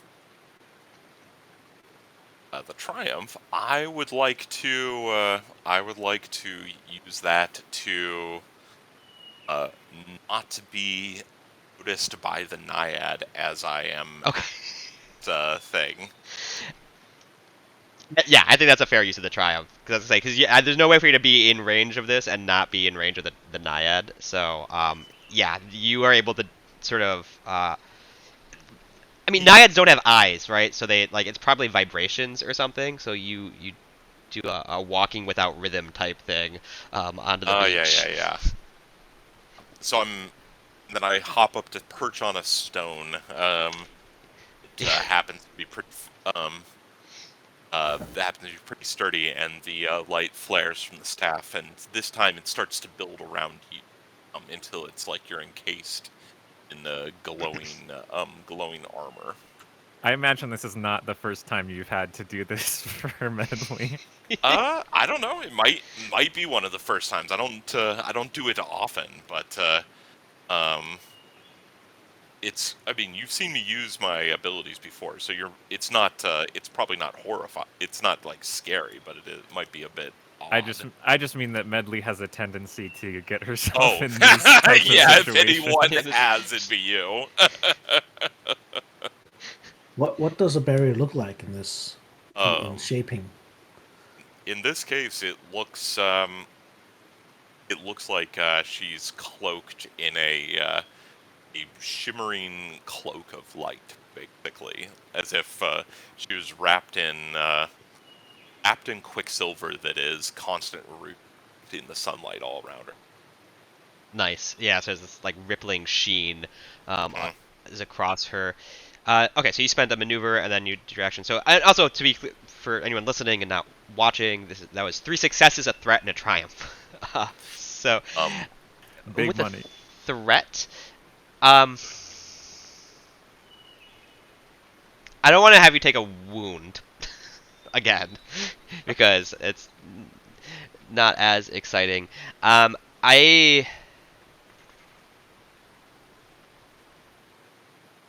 It I am. certainly can take more strain, or it I'm can be gonna. something Yeah, weird. I think 2 strain. On top of the 2 strain What if expense. what So. if, as an alternative, the shimmering is gonna perhaps disrupt the charging that I'm doing and give me a setback on my next one? You don't have any charging left to do though. I thought. I 'Cause you mean, I did the guess two if nobody else is gonna give me UPCs. equipment, The- then I won't. She's still set on trying to Medley's charge just everything. Medley's just like, what do you got? You got a box for me? I don't care. Just give me something to charge. I got these crabs. Um. Yeah, there's nothing else to charge. So I don't. Okay, That would be a that's good fine then. suggestion, but there's nothing else to charge. So I think that it's just So you just take the 4 strain, total, for It's the looking shaping. very tired. That's makes perfect sense. And then next PC slot, so Medley or no, sorry, not Medley. Yeah. Kel or Tenosh.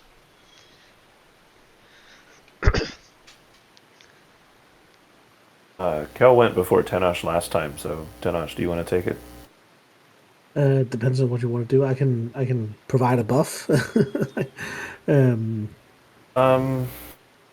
If you feel like it, I think what Kel is probably going to do is move back into the threatened range to try and protect Medley against her own foolhardiness. I have my adaptable multi-tool has a defensive configuration that I think I would like use to stun the nearest tendril, the tendril nearest to Medley. So that's what I think I'm about to do. If you want to go first and provide a buff or do something else, go for it. sure, I'll do that. But it's medium range to that zone, right, where the other PCs are. Yes, you're one zone adjacent, so you're at medium range. Medium range. Yeah.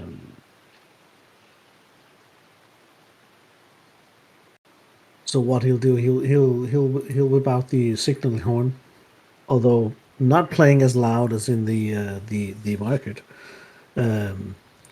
He'll sort of play a quiet note to get everybody to move in unison and just perform an encouraging song. Awesome. If I can do that. So, John. I'm to leave. It's just like time to run away. Bravely run away. Yes, something.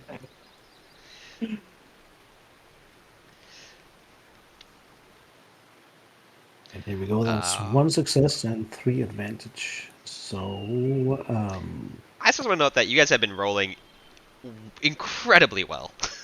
yes. RPG Like some of sessions these is on our rolls are side. crazy. Yeah. So I think actually Mika is the one who's strained out the most, right? Yes. Yeah. Yeah, but Yes. that's all right. That's what that's one of the That's his things job. I expect my Yes. character to happen. Yes. And it's actually, even though you're the one strained out the most, it's Medley that's in most danger, right?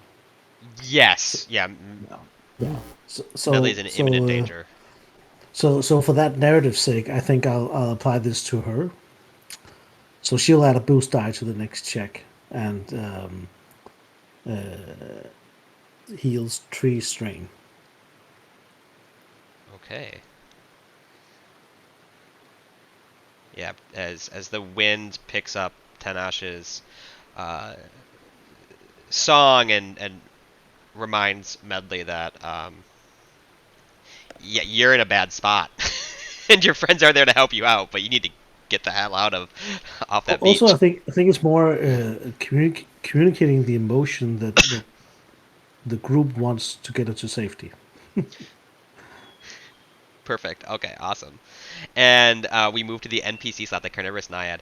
The Carnivorous Naiad is going to, of course, attack Medley again, not even really realizing that Mikkel is there, and Oh, it's defense. Your defense 3 now, so yeah, okay, so And another setback for my from defensive before, state. yeah.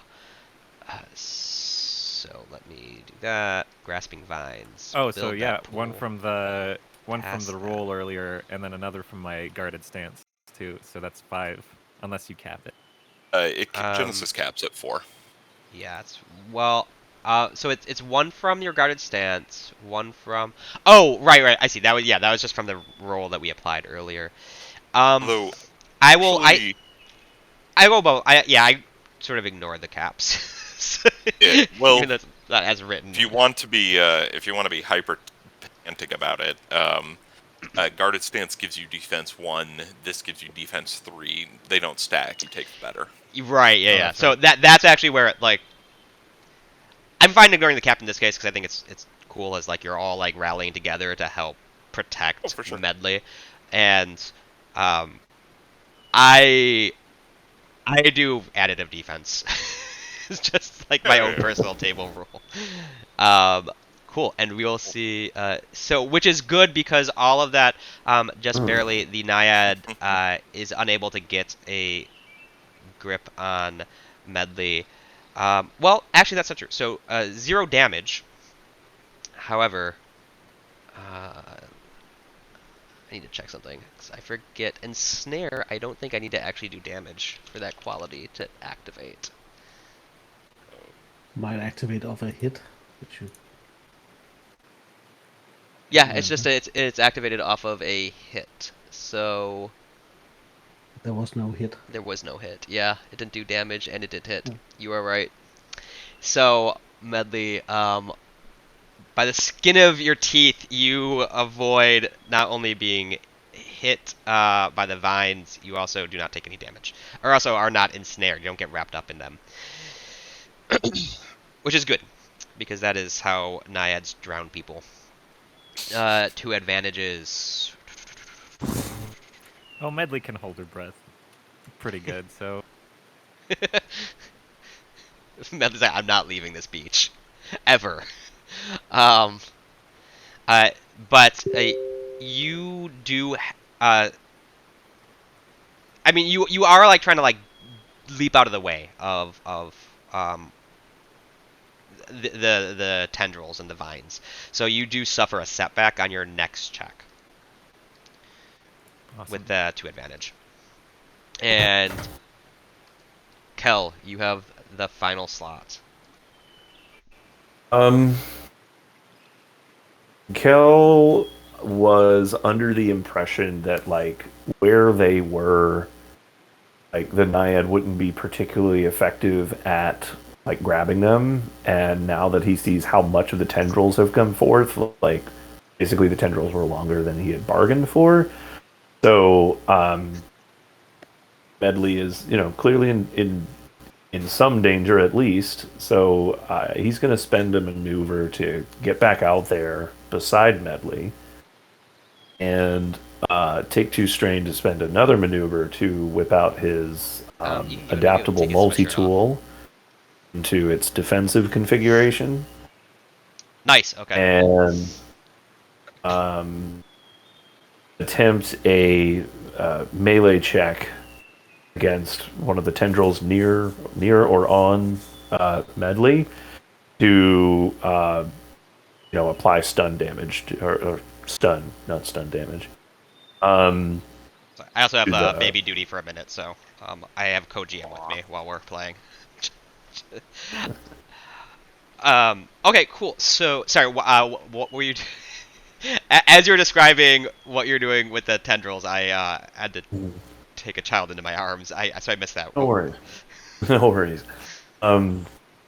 He's picking out his multi-tool and putting it into its defensive configuration, which costs a maneuver. So I had to take 2 strain to do that, Right. as well as move out deadly. And I'm going to make a melee check, which I'm going to spend a story point to upgrade if... Yeah, totally fine. All right. So I'm going to make... And then I just hit this. Yes.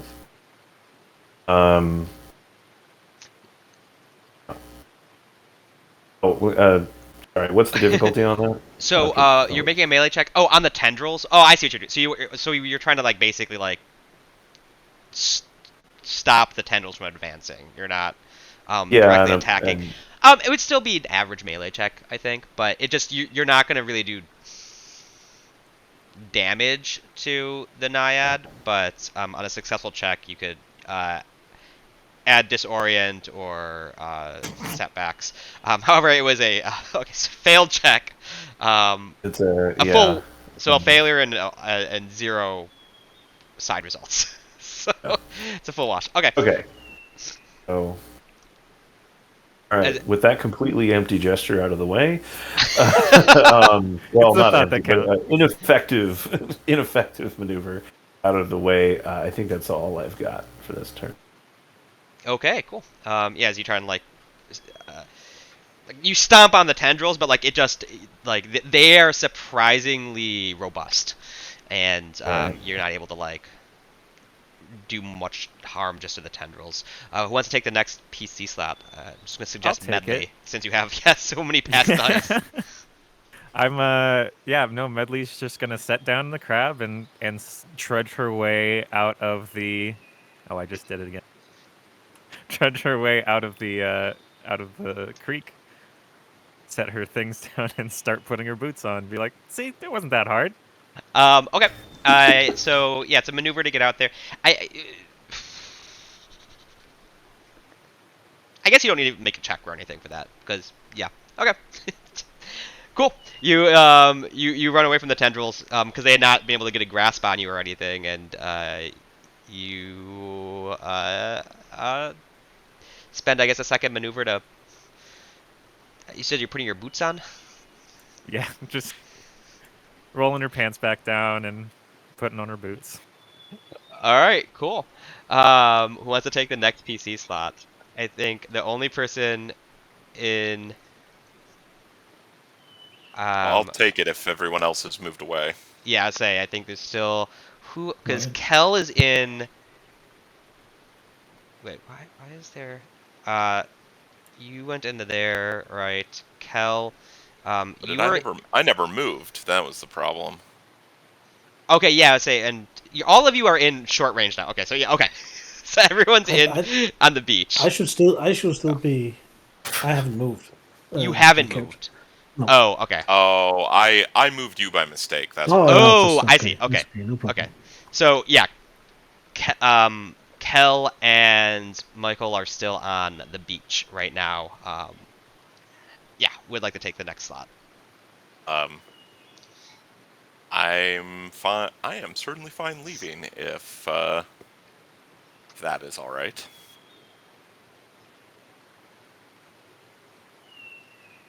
All right. Let's do it. So I step away as a maneuver. So now that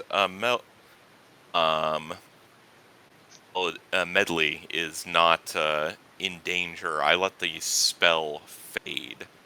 Oh, sure. Before I leave, just because I'm not sure if Kel's gonna get out of here in time, I will cast barrier on Kel again. On Kel this time. Let the spell fade and then cast on him. Let the All right. infestation. Okay, so I see. So you're taking a maneuver you're not concentrating, so you're just doing a casting action, and then you're gonna take a maneuver to move. Actually, you know what? I'm not even going to. I'm just going to move off the beach and trust that Kel, you're smart enough to leave. So I let it fade and just take a long breath and take a moment to center myself. I'm not going to perfection. Okay, cool. And then Kel, it is. I'm assuming Kel, you want to take the next slot before the NPC slot. Yeah, I'm gonna Run move head first further away. into the naiad. Okay, cool.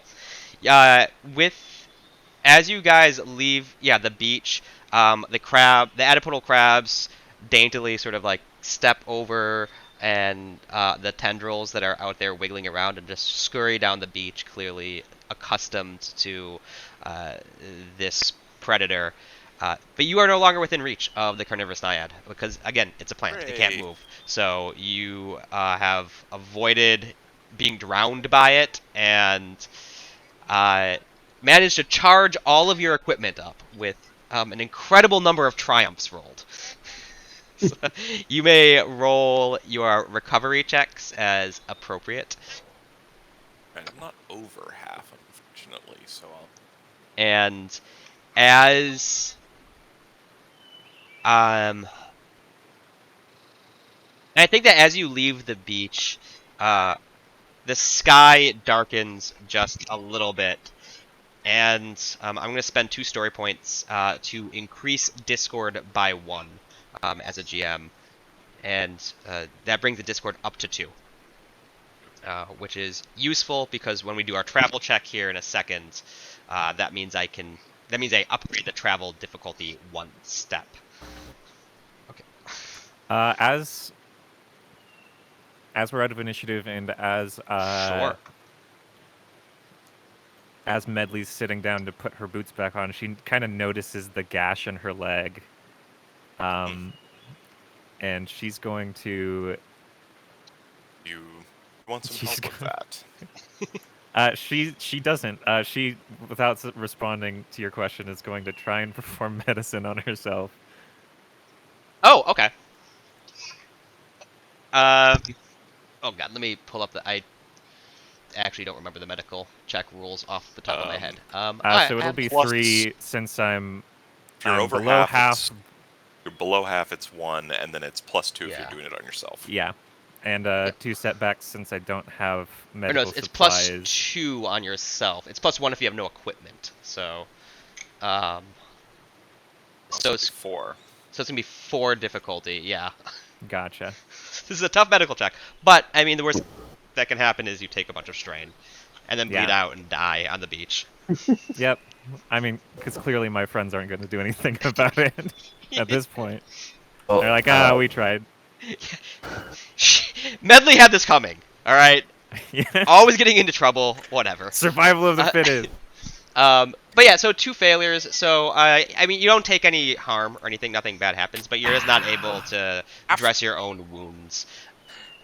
After you flail about it for a little while, Mikkel's gonna get this annoyed tutting sound and pat your hands away. You are very bad for my sense of harmony. And I'm Oh wait, going shoot! I didn't add my. Oh, you're set back. Okay. Yeah. So you got 1 advantage, so you can recover a strain, but you don't have any strain to Oh, yeah. recover. So I don't have any strain. Never mind. yeah. unless you actively stop me, I'm going to try. No. And, She's gonna protest, but she's not gonna actually prevent you. right. She's like, So I don't had that. Yeah, it's like Don't when someone's like paying the have- check at dinner or something, and you're like, "Oh no, stop." Okay.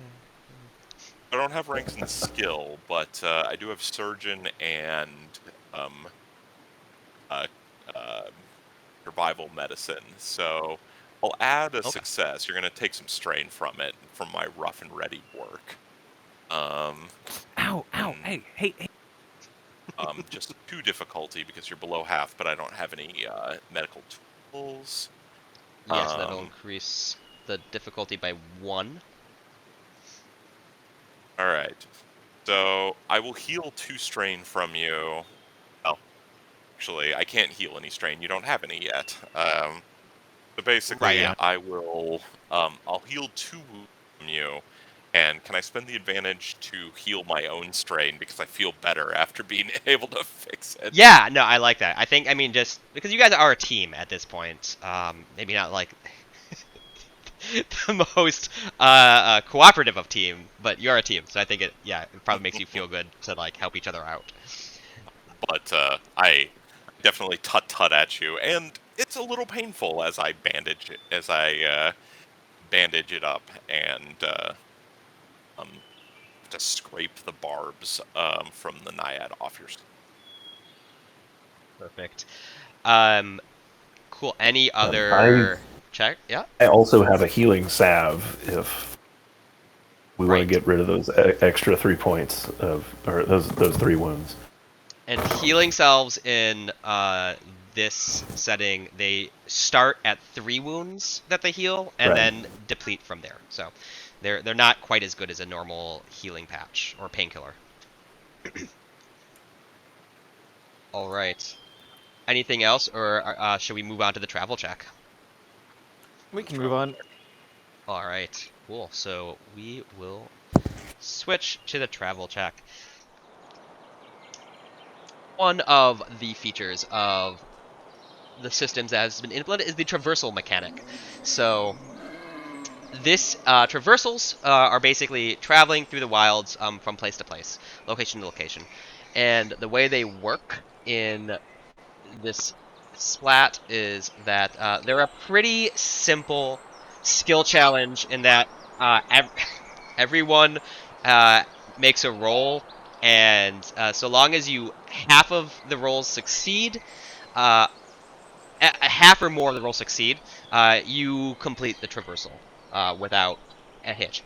You will always take strain damage, an equal amount of strain damage to however much discord is in effect. So all of you will take 2 strain damage because there is 2 discord currently. All right. So if you have soak, probably not that big of a deal right now because it is, like I said, it's damage, not strain.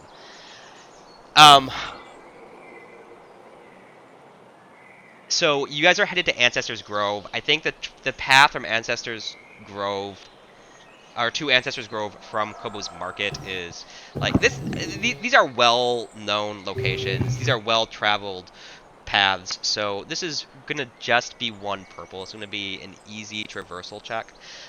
However, it is upgraded once. It's going to be 1 red due to the Discord uh, rating that we're currently at.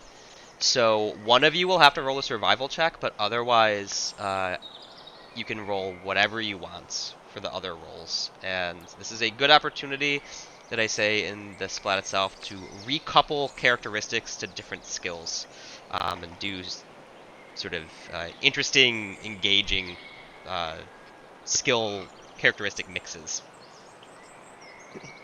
I'm gonna switch us to the traversal map while we're doing this. So it's just like a skill challenge. We each make a skill and a narrative about how we travel. Yeah, exactly. It's Yes. just a Oh, just a basic skill challenge. It's a simple skill challenge with some added little mechanics here and there. But Who's got survival? Not me. I have some. I've got one yellow, 2 green on survival. Is anybody more than I'm that? 2 yellow, 1 green. Okay, so I think you should do that. Yeah, sure. I think As Medley. the experienced ranger, I'll sort of pick the path, and I've probably traveled this way many times before.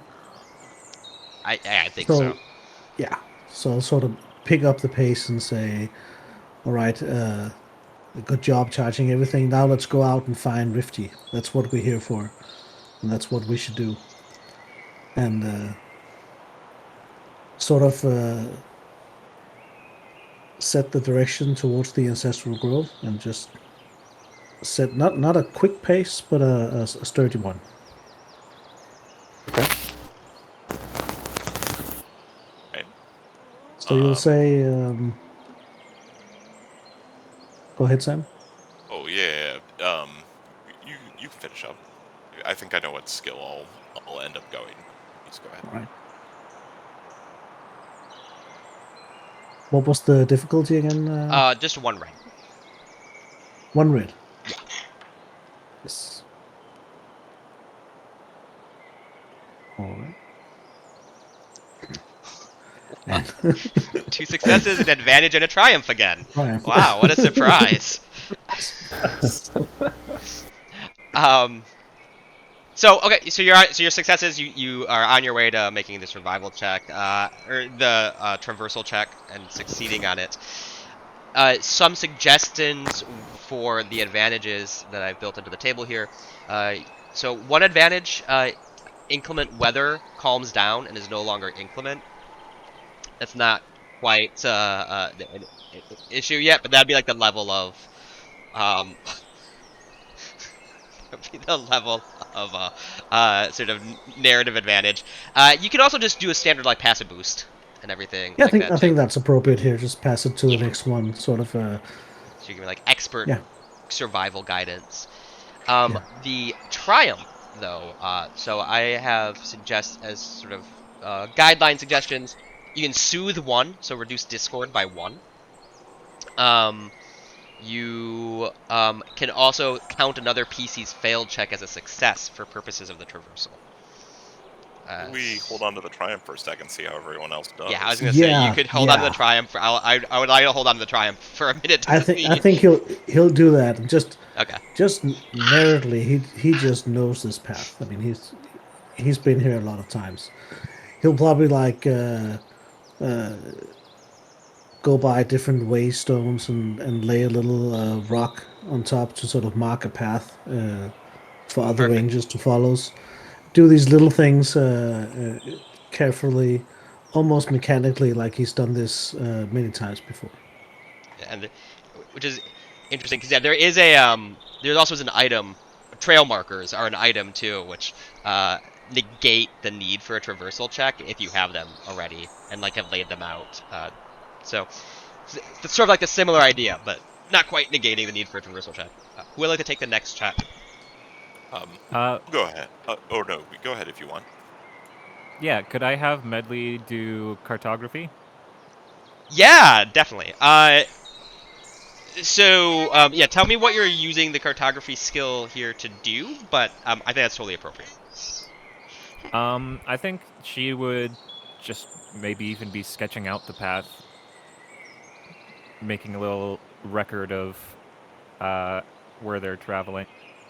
Okay, so you're using your cartography skill to like gain map it, like just like actively map out for the future as you Sure. the area. Cool, perfect. Yeah, I think that's fair. 2 successes. So you are at the 50% mark. You have successfully you have succeeded your traversal at this point. But who would like to take the next 2 checks? Go ahead. I'm going to do. I was thinking I'd like to do discipline combined with brawn as pacing, setting a pace that will not tire us out. Awesome, I love that. Yeah. Nice. All right. And you said it's just 1 red. Yep, just the 1 red. No one's rolled And I anything will bad yet at all, so I can't do I will fail to pace us, but with 2 advantage.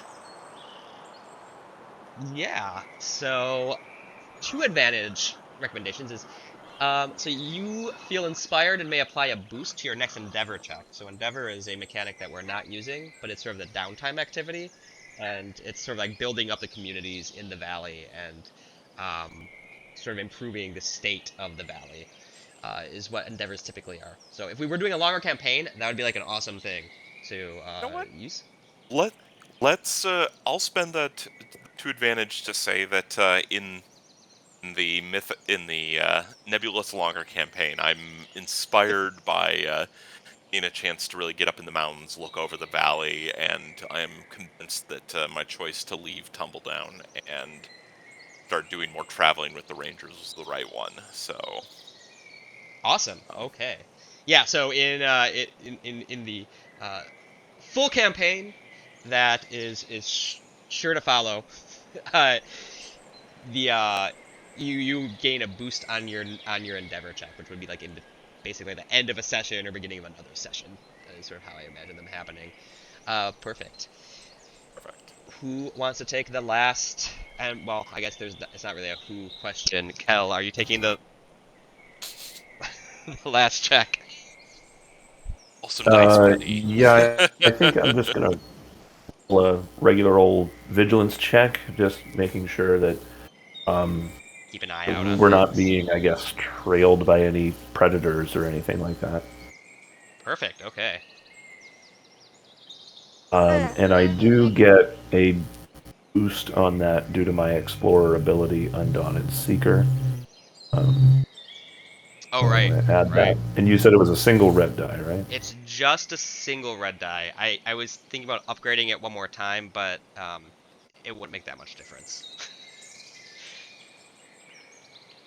So 0 successes, so the check fails, but you've already succeeded the traversal, so you get to where you want to go. You also get 2 advantages that you can take. So yeah, so you can do the endeavor thing. Also, finding a useful component for crafting a piece of a gear is one of the other recommendations. And then again, Mm. standard advantage spends like giving a boost to yourself for a later check or something works as well, Yeah. or covering strain. I don't have any strain to recover. I was gonna suggest I use as advantage to. I don't think I can use that in conjunction with natural medicines because that has to be a survival check. Oh, never mind. So does it say some? Because some of the talents are like survival or traversal check. So if it says or traversal, it can be any traversal check or any check that's on a Right. It traversal. specifically says Just make an survival. average survival check. I think it just has to be its own Yeah. thing. Yeah, Although yeah, if yeah. you could do it as part of traversal, that would be might be cool. Um. I mean, if you want to submit a story point, Uh. I would let you. I would say the story point would like enable that. I'd be fine with that as part of your vigilance check. All right. So I gather enough resources to make an extra healing salve. The story point and the advantages. Um. Oh, I see what you're. Okay. Yeah, yeah, yeah. I think I'd be fine giving you. Yeah, like just as well, not even as a story point. I think 2 advantages. Like you basically find a useful component for crafting a piece of gear. I would count finding the material components for a salve as components for crafting a piece of gear. This won't give you the salve. You'll still have to like attempt a crafting check, but you'll have everything Okay. you need to like attempt it if you want. Okay. Why not? Okay, cool. I don't think you don't need to spend a story point for that though. I think that this is totally fine. It's just like the strict reading of of what I wrote. So I guess it's yeah. I think this is fine. Cool. So yeah, you guys eventually make your way to Ancestor's Grove. Uh, Kel attempts to, keep a vigilant watch and gets distracted by various plants and uh, uh, flora along the way. However, he is able to gather the ingredients for a natural salve and can attempt to make it at some point later. Um, as this is sort of like a demo game too, I'll just mention that if we had rolled threat, which no one rolled, I was going to say that you could. I was going to have a natural hunting scene happen, but we will not be doing that as it doesn't make sense for this. But oh, we still have the triumph to spend though. So Well, since I mean, we could, like you said, use it to cancel a fail check, but there was no really need for it. Yeah, so you could But still do that, or you could soothe. yeah, I think soothing is more appropriate here, Okay. even though it might not have a big effect. But just as we pass this area, we blend so naturally into the environment and leave no trail of our passage. There's I like it. no broken branches or turned up Perfect. rocks, and we take a detour from any known wildlife and sort of yeah, leave no mark of our passing. Perfect. And the area, the valley behind us, or the area becomes calm and in harmony. Yeah, I love it. Yeah, and the Discord soothes by one step, and the valley's now at one Discord only. Uh, so um, you guys are very environmentally conscious rangers and characters. Congratulations. Good for good for you guys and for the setting. Challenge for the GM. So, but moving on, I'm going to. So you guys, but yeah, you guys eventually make your way. Ancestor's Grove, you see it in the distance. Ancestor's Grove is the reason it is called Ancestor's Grove is because this is where the various communities in the valley go to basically bury their dead, and every tree in Ancestor's Grove is a loved one, a relative, an ancestor who has passed. And it is common for people and families to come here to visit and contemplate their past loved ones by the tree that is associated with them in Ancestor's Grove. So I think that you are all probably, to one degree or another, familiar with Ancestor's Grove, and you can see it in the distance. However, I'm going to flip a story point, uh, and Medley. Uh, so, and I swear that I had this decided before we started the game.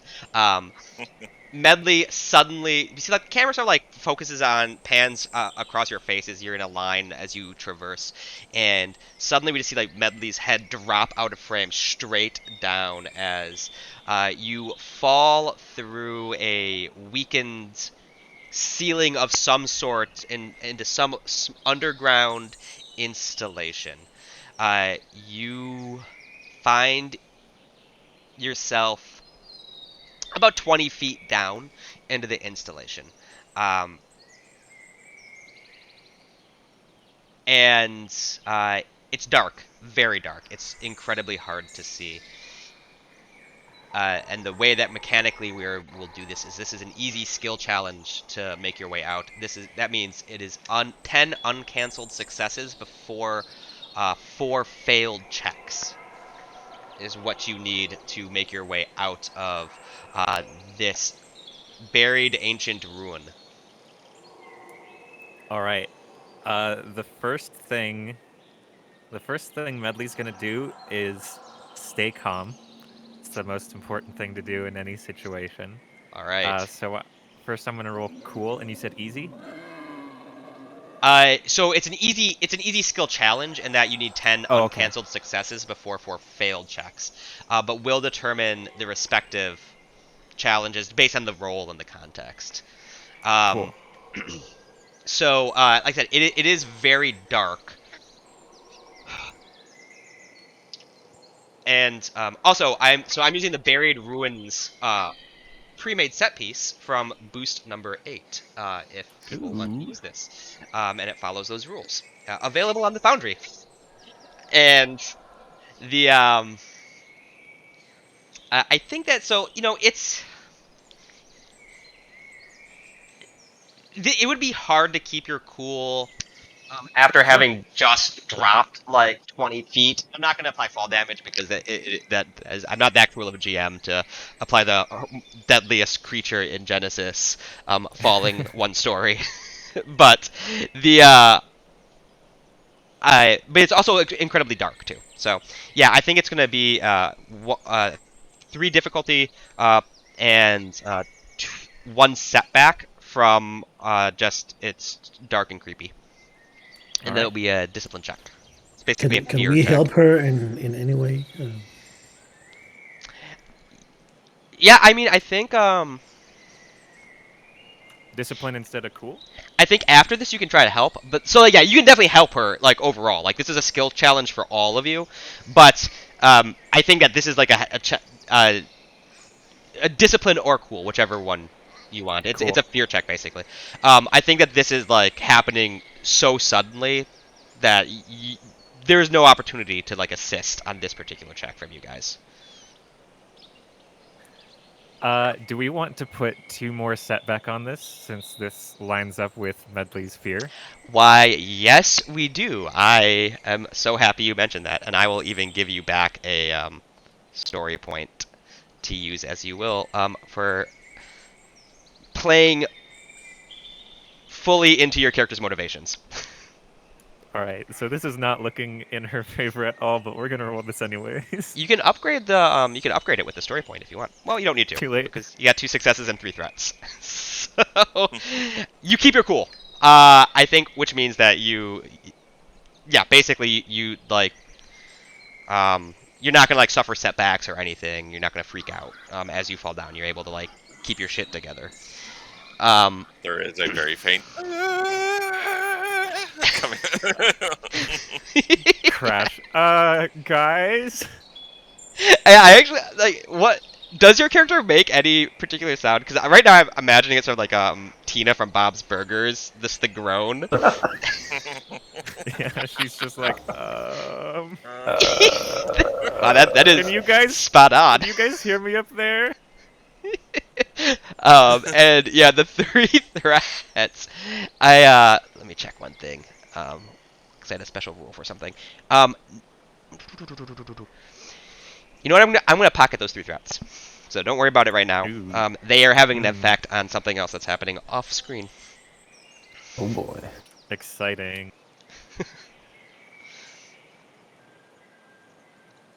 I'll shout down. Are you all right? I think so. It's very dark in here. Perhaps that's something I can do about that. I'd like to use a utility spell to shine light down there. Awesome, yeah. That's normally easy, if that's alright.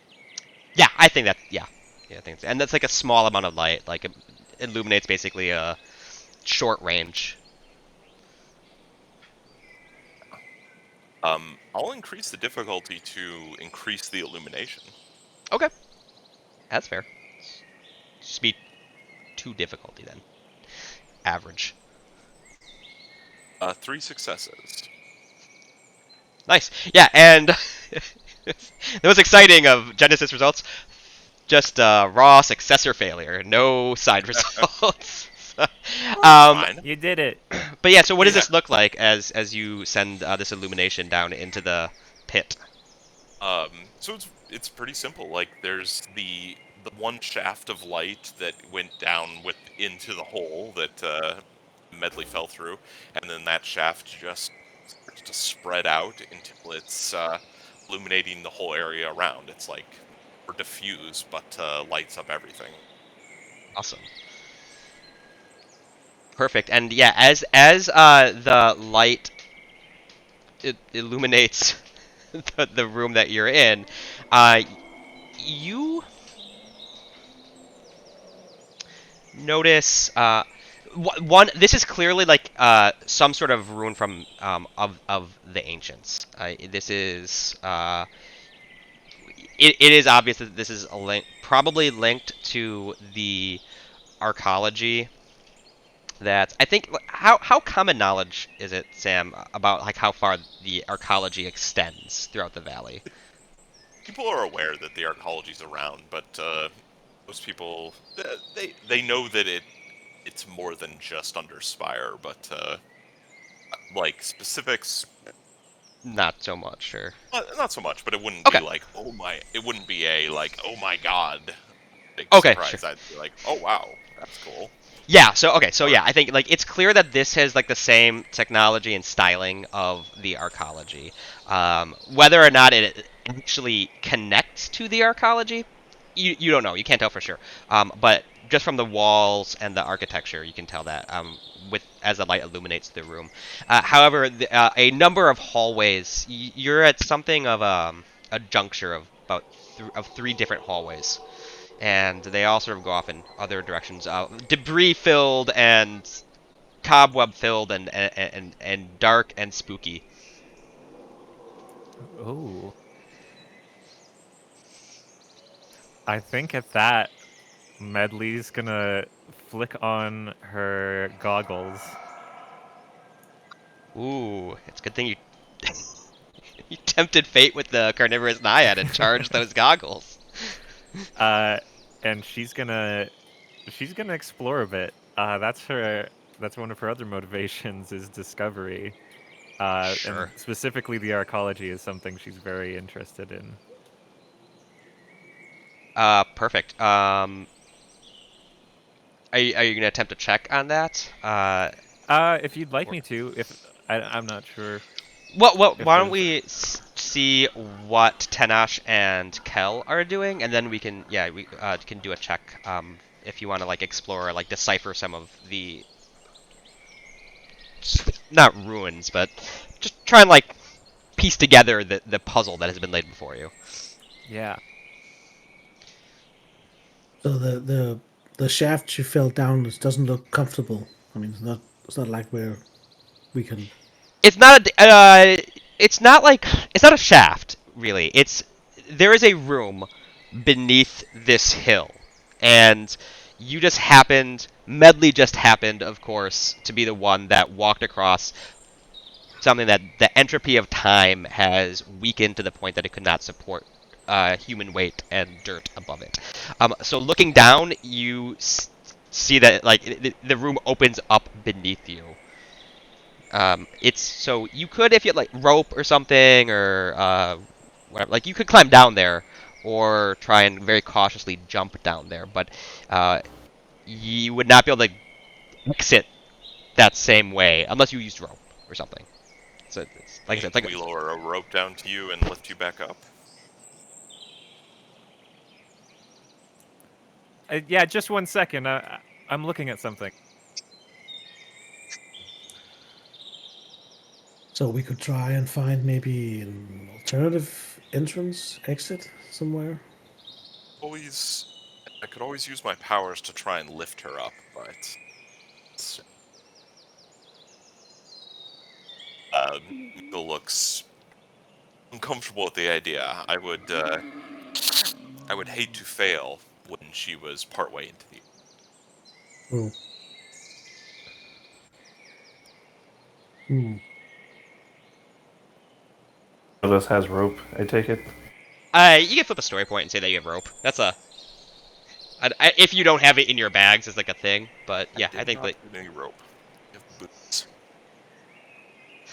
That's a I good have idea. boots and a stick. Toss me your boots. Have we I don't have have a- ropes, but we have lots of boots. Oh, these are the nicest boots. We're gonna Back tie off. all of your Shoelaces. shoestrings Yeah. together, and then You keep the boots on, so it's like a ladder. It's like a rope ladder, I basically. I have a long pole, like the vaulting pole, Oh, that's right. Yeah, you have the Artel's Artel's vaulting pole. vaulting rod. Other most useful thing in a role-playing game. 10-foot It's a pole. 10-foot pole. Exactly. Yeah, okay, that's fair. I think so yeah, you would not need to spend a story point to declare that you have that because you have that. That was one of the items you purchased as like a character who's had adventures before this point in time. Yeah. So, um, So maybe can you say what Artel's vaulting rod does into? Actually, I can just pull it up, I guess. I think. well, actually, it's a vaulting rod, and it's used to leap over obstacles. So, so I guess it's like pole vaulting or something. Yeah. And it says it also makes a decent fishing rod. And it can be used to move to one location up to medium distance away in a single move maneuver. Or if you're at the body of water, it can use to make easy survival check to catch some fish. So yes, you could lower Artel's vaulting rod down. It's it has like this like extendy character to it. It's not so like you can like extend it down to reach towards Medley. I don't think it reaches all the way to Medley though, so it's not going to be a given that you'll be able to like pull her right out. You have to do some checks, but yeah. Well, how do you feel, Medley? Do you want to try and find your way out through the passages, or do you want us to try and lift you up?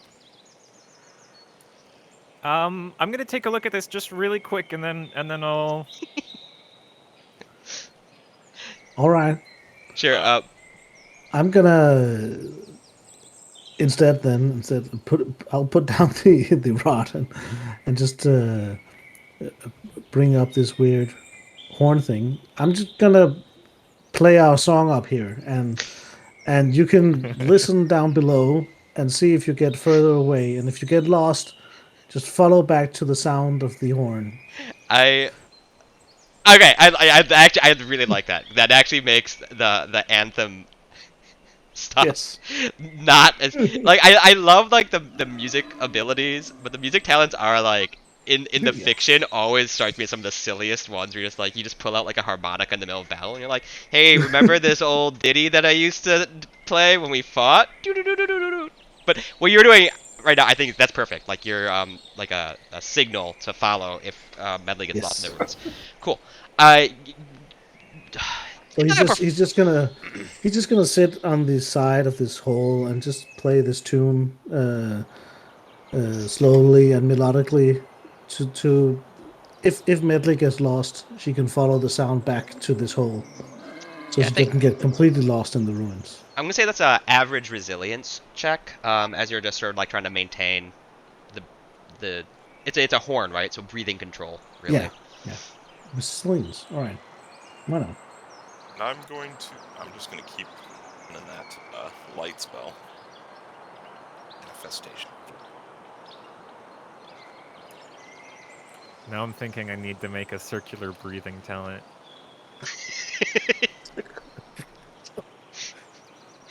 It's the orchestra setting for Genesis. Yeah. And that was something I was never able to figure out in high school. I'm not a woodwind or brass player, so. And I mean, wasn't a very good brass player. Yeah, just like everyone's technically a woodwind or brass player if they Yeah. really want to be. well, the two successes, but no threats or advantages or anything. So Okay, perfect. Yeah. Just cruising our he's way. just I think he's just lying on his back on the grass, a couple of feet from this hole, and just playing this tune, Awesome. thinking, she'll be all right. She'll be fine. Eventually, Medley's going to get tired Yes. of exploring down there and then find her way out. Find her way out. But so you are at 7 successes right now for the skill challenge, and have had 0 failed checks. So you are killing the skill challenge, which makes sense. It's supposed, like I said, this is supposed to be an easy skill challenge. How is Kel contributing to the skill challenge? I'm not sure yet. Sure. Only thing I can think of is like passing my multi-tool down, but if Medley's already using that pole, then I don't know how that enters the the equation. I don't Really, Medley's not using we the never lowered the pole. pole. Yeah, I think that you're just like prepared to lower it at some point, but it's not being lowered. Tenash is actually just playing a consistent volume music so that Medley can find her way back if she goes down one of the tunnels for a second. okay. Always Um, see if you could look over the local environment and see if there's any exits that to look like they might be more than natural. Yeah, that's a good idea. Yeah, probably.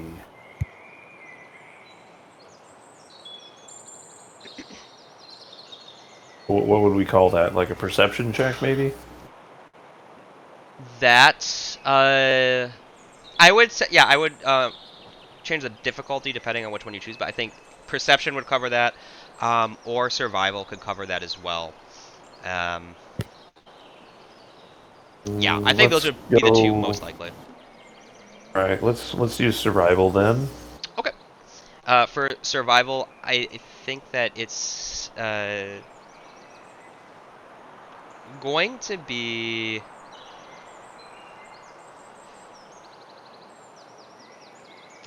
3 purple. I think it's still hard for survival because Mhm. it's a lot of there's like a lot of overgrowth and foliage since this stuff has been here, and a lot of it's buried. Okay. Um.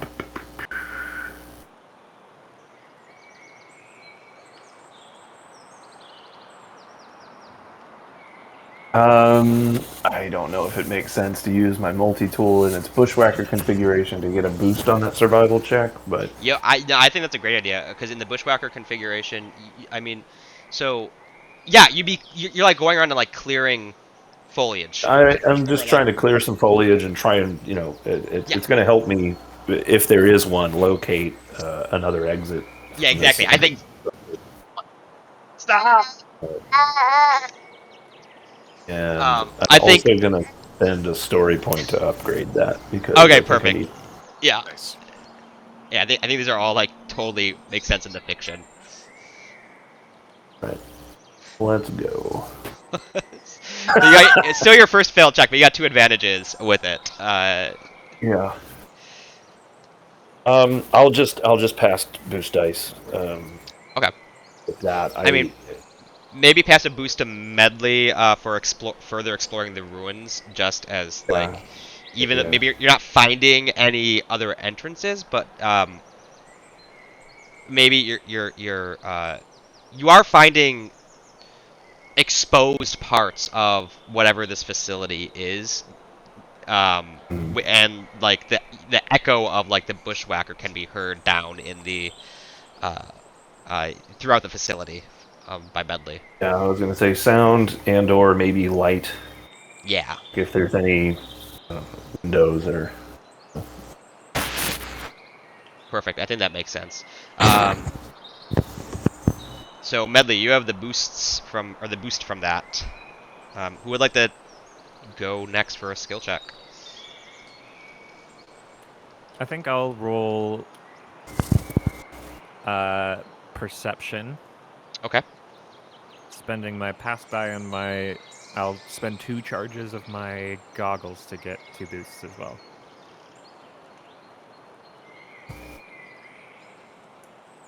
Okay. Just exploring the ruins. Perfect. I think I'll also spend a story point and upgrade. Okay. Cool. And you have the boost from Kel's check. Yes. See, lets What's you my orient difficulty? yourself. Oh yeah. So are you exploring for a way out, or are you trying to discern information about the facility itself? She's not really concerned with escaping at this moment. Okay. Just trying to gather knowledge. Baby is going back to mama for a little bit. Bye Bye, guys. Co-GM.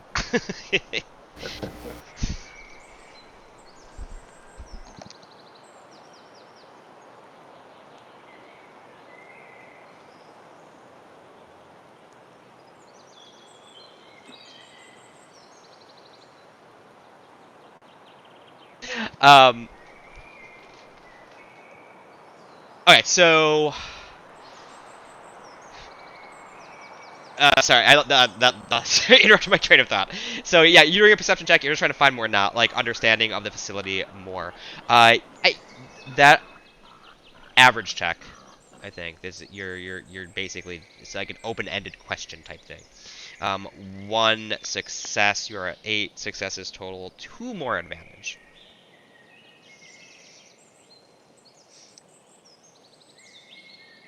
So within the buried ruins, the chart for this is, and I will share this into the chat, which I know for everyone watching on the YouTube recording is super duper exciting because it's not being caught at all. Here we go. So those are the suggestions for spending advantage in the buried ruins. Uh, you can add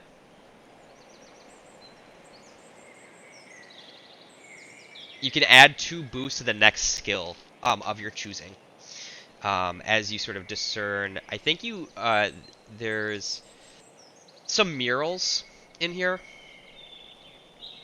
because regardless of technological advancement and everything else, uh, people also do like aesthetically pleasing things in their environments. So there are some murals and just some like purely artistic paintings, and I think it gives you a little bit of inspiration in how you uh, do stuff out in the valley. So what skill would you like? If you want to use the 2 advantage for that, I was gonna say. I think I'd just like to find some tech trinkets on the ground. Okay. That is also fair. So, yeah, you find a couple pieces of technology. You don't know what they are, but yeah, there's, some of the detritus is something clearly technological, but you'll need to spend some time to study it. So you just like add that to your inventory. Which you don't necessarily need to do Cool. right now, but At that point, her curiosity is sated enough. She's gonna call out and say, "Yeah, could you lower the pole again?"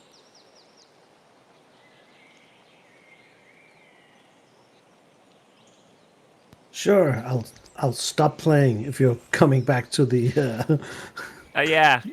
the hole and sort of it takes a while. I mean, it's like he's he's sort of droning and yeah. sort of entranced in his own playing and sure.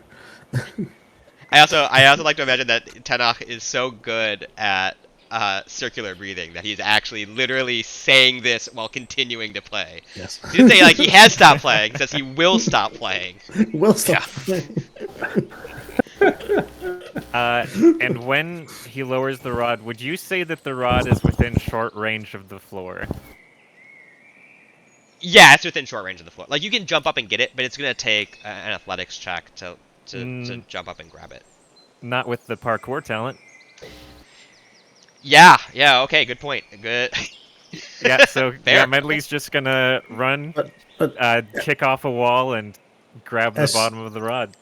as she's done it, I'm a little bit stunted and gonna yell for Kel to help me grab onto my feet. Tanash is not the strongest guy, so Yeah, Um, as soon as she grabs that other end of the rod, you just like Tenoch like grunts with surprise and starts sliding towards the pit. I think Kel would like react to that by planting his Grippic in the ground and like just grabbing onto Tanash as hard as he can.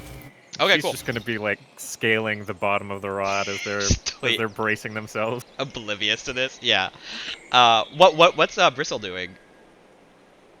Bristle's just chilling on my. Actually, he's gonna climb ahead of me. Okay. Like as soon as I make contact with the rod, he just skitters up the pole, climbs up to Nosh's arm, and then actually I think he's just gonna chill on Tanash's shoulder while they're pulling me up.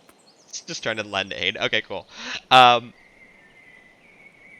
Oh, he's not even trying to lend aid. Yeah, he's just like bearing witness He's to watching. this. Okay. Bristle's there for moral support. So I. Move on out of there. Okay, so yeah, with parkour you don't need to make a check to get to the rod, so you're still.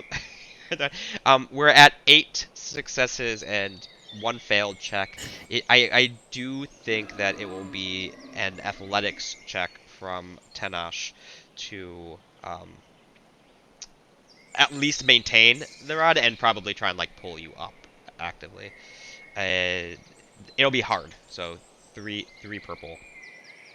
Because I'm gonna I've got spend a point to upgrade it because I think having the having the Kleprak or Kleptic Raccoon bristle it actively not helping and just witnessing not as helpful as you might imagine. um, Because but Kel can lend I've yeah, you can planted lend my aid. So for yeah, sure you So because I've planted my Grippic in the ground, can I pass that boost to Tenash? uh, uh yeah, so exactly. So I was gonna say that Normally that would give me advantage on the athletics check, but it gives you so I'm like advantage holding on the on to him. athletics check. Is that or does it give you boost on the athletics check? A boost. Sorry, It gives a boost. Okay, did cool. I misspeak? Uh, yeah. So you get the boost applies to the athletics check, and then do standard assist rules. So like whoever has the higher characteristic and the higher ranks, gets to apply those.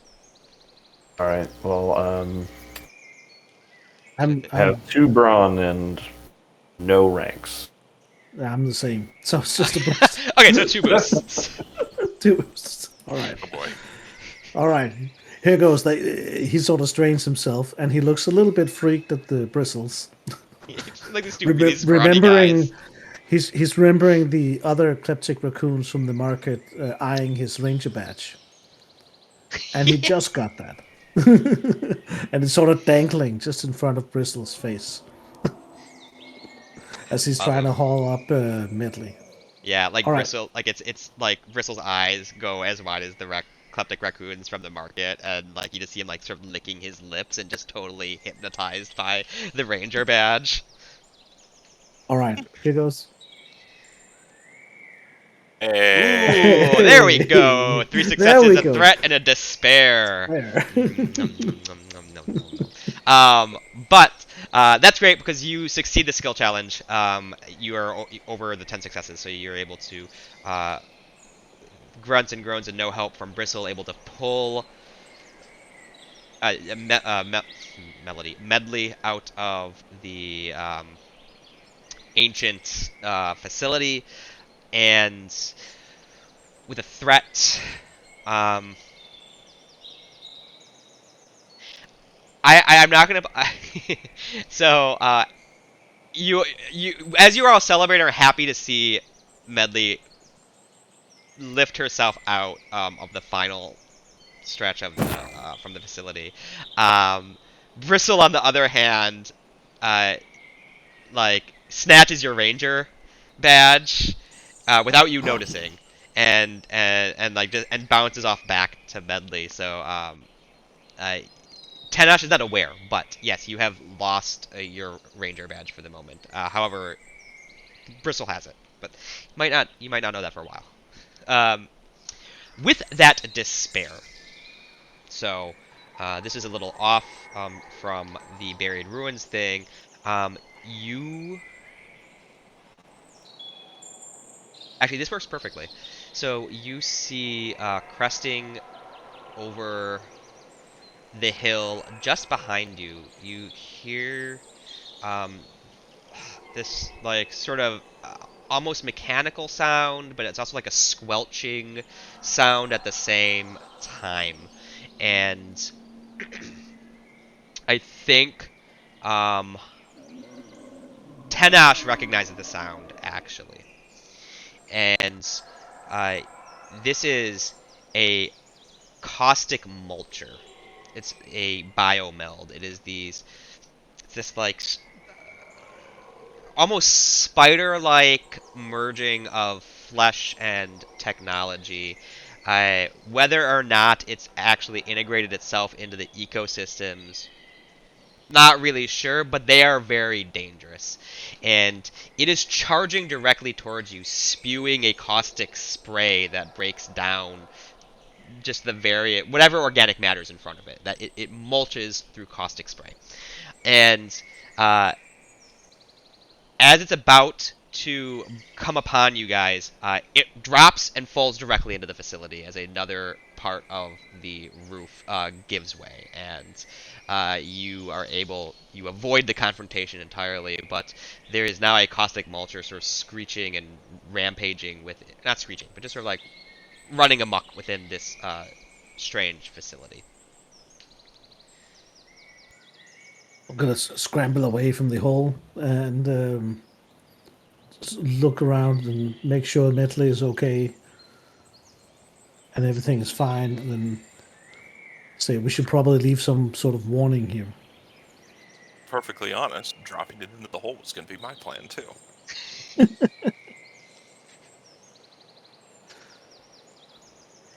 Are there still in this setting? Is there still writing or? Yeah. Yeah. There's still so yeah, you could leave like a note. Well, Rat. it's I think more like in it's a ranger's mark or something like finding some sort of flat rock or something and drawing a danger symbol or something and leaving it I think it's fair to say that there's by the hole or something. Yeah. yeah, there's a large boulder or rock of some sort nearby, and yeah, you could definitely uh, sort of chalk up a warning. It's, it says that what's the zombie one? I forget where like it's ordered in the weird way, and it's like dead here, out, stay or something. But yeah, you leave it in. You leave it in a discernible, legible script, and Yep. hopefully anyone who comes It's by the later will see it. Yeah. it's the ranger's mark for a pit trap with flaying monster or something. It's a very specific mark. Yeah. Perfect. Don't dead open Bad inside. shit. Yes, No. that's exactly it. Don't dead open inside. That's what I was thinking of. But yeah, you leave the mark, and you as a warning to future travelers. Do you do anything else with the hole? Are you gonna like try and cover it up, or like act or Like leave covering it? it up might be worse than leaving it open. I realize that just as I suggested it, but that's I was testing the players. Oh, I think we should just head on and find Rifty before it gets too dark. Agree. Okay, cool. All right.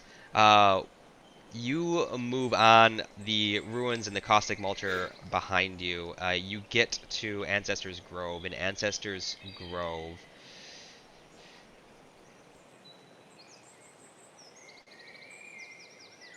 the like I said, Ancestor's Grove is this well-known location where the deceased are laid to rest and a tree is planted as a memory to them.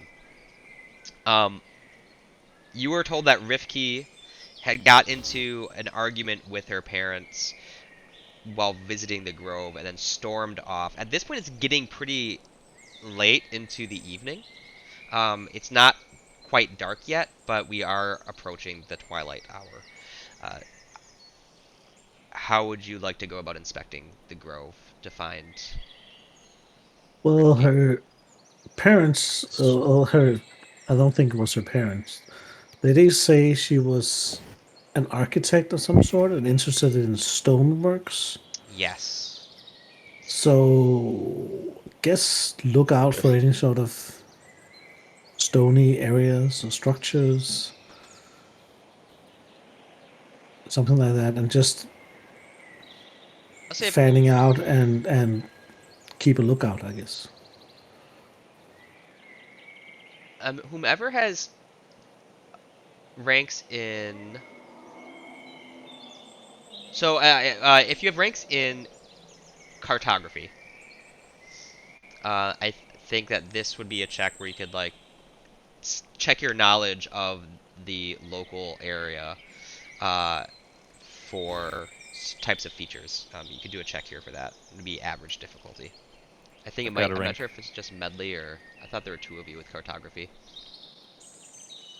I don't have it, so I'll look to Metley if I know she has the skill. Yeah. Two Cool. successes and an advantage.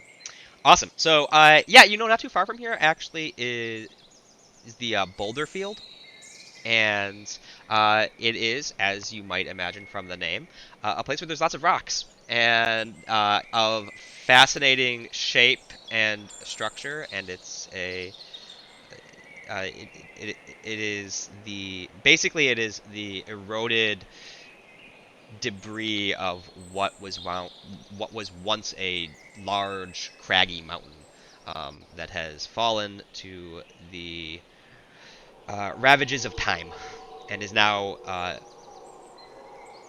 anything from small boulders to enormous building-sized pillars of stone.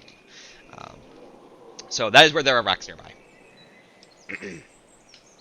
And I think with the advantage, I'm going to. Do you want a piece of information to move you guys along?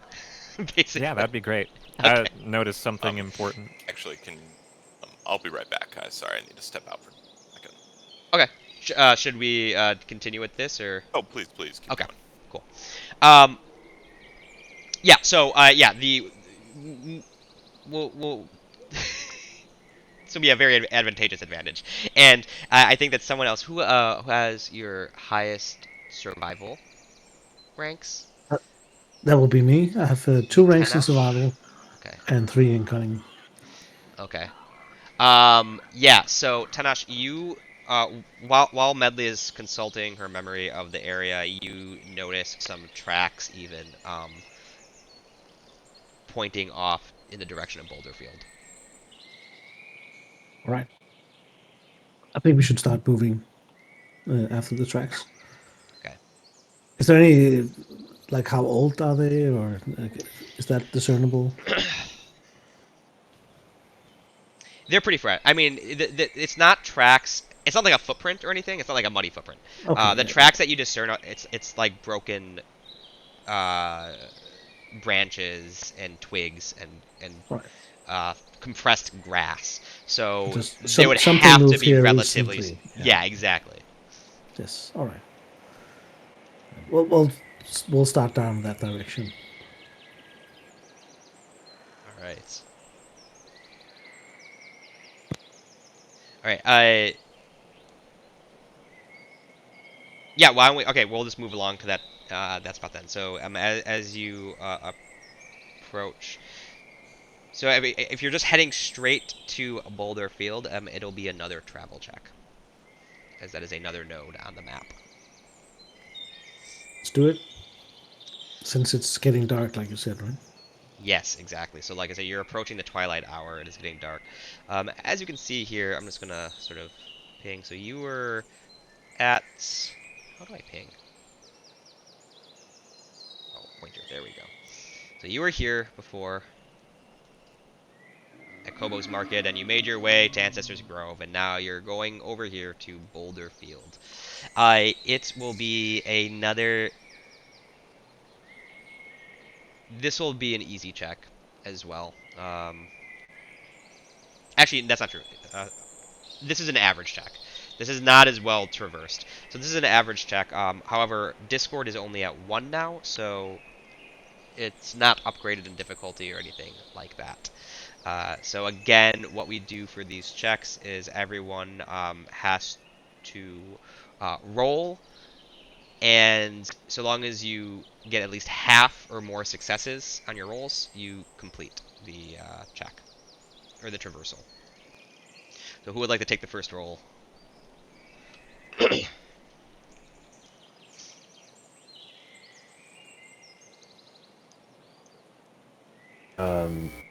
it's all right with everybody else, I can go ahead and do the vigilance thing again. Sure. Please, yeah. Keeping a guard out. And I'm going to go ahead and add a boost to that due to my Undaunted Seeker ability. Get 1 success, 1 advantage. Nice. Halfway to completing the traversal. So with the 1 advantage, what do you think? Do you just want to pass it as a boost, or do you have something? I'm thinking about passing it as a boost unless it's unless there you have something in mind of like notice something important about either our route or our I think destination. Yeah, actually, I can give you an important piece of information. So, Sam, just since you're rejoining us, the group has found some tracks that point to Boulder Field. Also, Medley's knowledge of the area led everyone to believe that that's where a lot of cool rocks are in Boulder Field. So, we're making a traversal check to Boulder Field now. Fantastic. So I think with that advantage, yeah, if you want that little bit of knowledge, um, as you are keeping watch out, and I think you're helping. You're actively tracking or trying to actively track this trail of who you presume to be Rivke, and you notice what look like very intermittently the footprints of a large lynx type creature. The padded, that has like the sort of padded marker and everything. So you're pretty sure that something must have caught her trail and might be stalking Rifki at this point. Right. I would definitely share that information with everybody else. We should pick up the pace then. So, Um,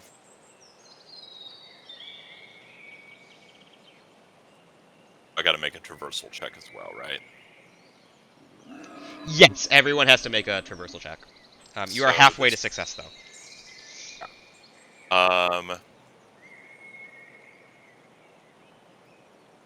this time I'm going to make a. How would you feel about knowledge community to recall what I've heard about this trail and Boulder Field, and if there's anything we should watch out for? Okay, yeah, yeah, like what rumors or gossip? Mhm. Um, I think that, yeah, okay, that works. I'm fine with the. For the difficulty, I think it would be that would be hard. It'd be 3 purple because it's a pretty specific thing you're trying to remember the gossip on. Sure. 6 successes, 1 threat. Wow. It's too bad this isn't like the other type of skill Yep. challenge.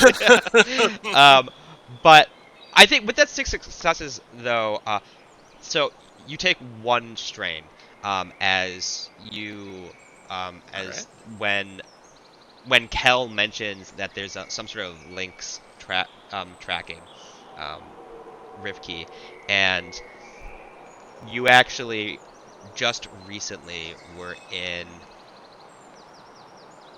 one of the one of the locations, one of the very busy communities in the valley. Because I'm working on the demo, so I don't know what all of the communities are yet. I was just passing through Tumble down. Spire. Oh, Spire. Okay, yeah. Okay, cool. So yeah, so you were passing by Spire, and um, there was chatter, panicked chatter, in fact, of uh, talking about how dangerous it is out in the woods and wilds right now, because a giant bearded lynx known as Quiet has taken to stalking not just animals, but has become a man-eater. So, um, you don't know for sure that this is that particular lynx, but you do know that it is generally strange for even the larger predators to actively track and hunt humans.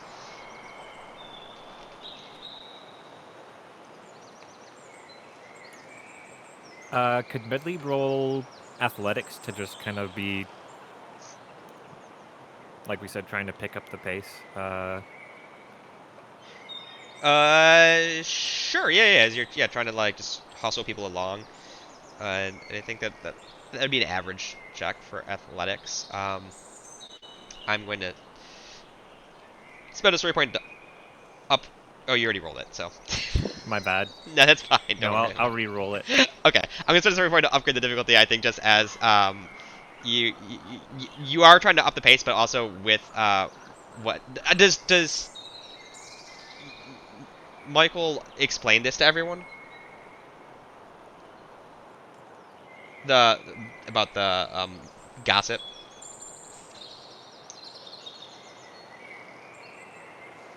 Oh, yes, yes. Okay. Sorry. It's Yes, okay. I definitely do. Okay, yeah. So as he shares this gossip with you, I think that like the urgency, increased urgency, is actually making it ironically harder for you to like focus on Yeah. picking up the pace.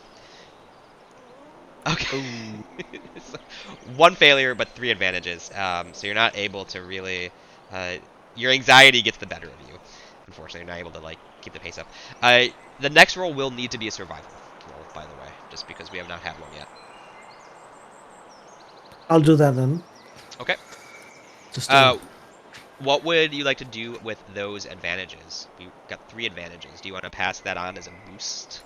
Yeah, let's just pass that along to Okay. Notch. So all you have right. succeeded the traversal at this point because you have two successes. Um, but there is one failure. Yeah. So with the three advantage, so I guess are you passing just all three of them to the next check? So it's three boosts. Yeah. I'm okay. Yeah. I allow the blue wave. I'm happy about the blue wave. So that's my GMing preference. All right. So it's three boosts, Yeah, three boosts. and the difficulty. Um, you're just doing a survival check, right? So the difficulty for Yes. this is going to be two purple. And um, no, sorry, we said you can tell it's getting late in the game because I keep like checking Right. myself. Three purple. It's Three this boosts. is a harder So check because hard. this is less traverse. Yes. Yes. And he is setting a pretty strong pace. Yeah, yeah, and you're Uh, exactly. yes. All right. So remember in his ranger training and the warning from Mikhail that this predator might be stalking either themselves or uh, Rifty. He sort of goes low to the ground and checks for tracks while moving ahead. Okay. So go ahead. And Five, six, does so a surprisingly well. ton of dice for just five successes, which is a lot of Success. successes. Yes. No side results though. But yeah, you. I mean, with the one failure and three successes, you of course make it to Boulder Field. You make it to Boulder Field, I think, pretty quickly, even though Medley's attempt to move everyone along even faster uh, was maybe over ambitious. As you come upon Boulder Field, the sound changes for one thing, and the tree and flora begins to thin and recede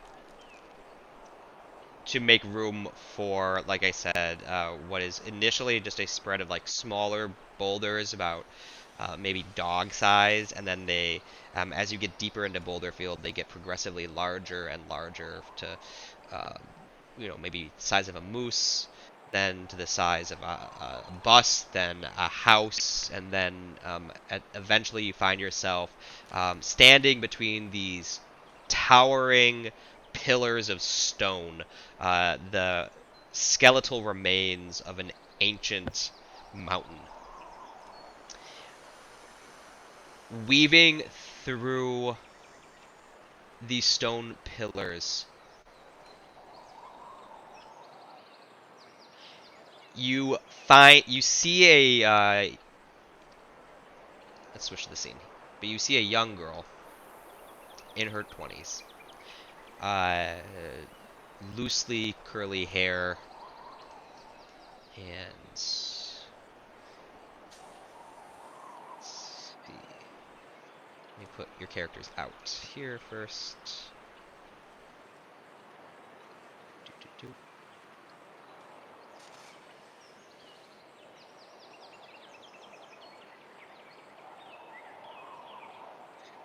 So you see her off in the distance,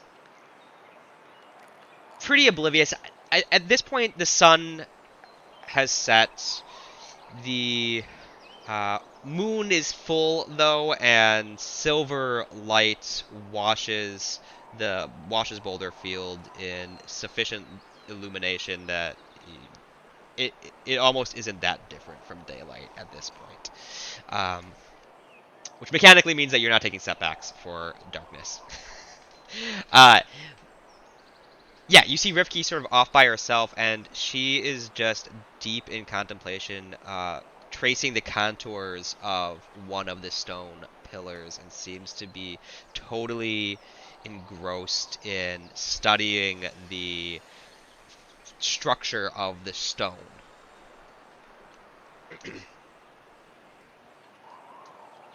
We're just gonna move towards her Oh, if there's no other immediate danger. I'm gonna call out to her.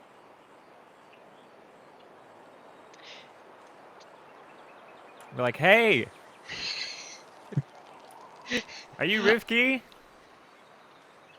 Rivke turns around and sort of blinks a few times, clearly having lost track of time in her studies. Answers the yes, she's like, yes, she is Rivke. She is. Um, she just asks who you are back.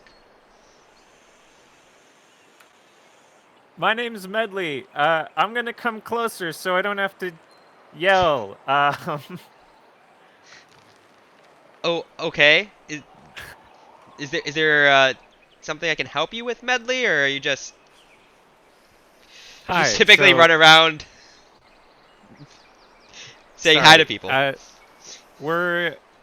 We're well, he's a ranger. We're just kind of his crew, I guess. And it's at that point that I realize that he's not wearing his badge, and I go, anyways, your uncle was worried about you and sent us out looking. I Uh, heard that you Uncle stormed Jam? off, or yeah. Jam sent you? Oh, okay. I mean, yeah, I got into a fight with mom and dad, but you know that happens all the time. I don't. Why? I I'm an adult. I can take care of myself. I don't need babysitters sent after me if I go on a walk. They just couldn't find you. They were really worried. they just asked you to look in, us to look in on you and check. Sure you are all right.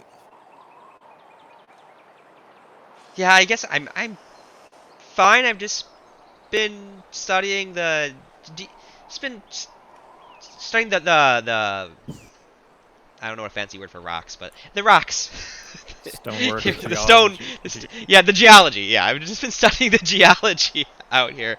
Uh, You you know, planning just to do that sometimes all night?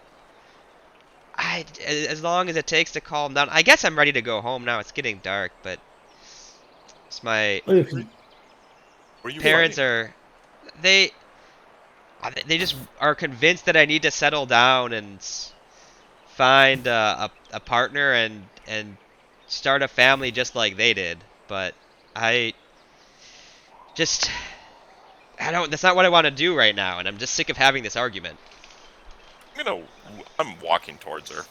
Like, Yeah, so if you guys want to move, remember, like, do not need to spend maneuvers to move through the zones.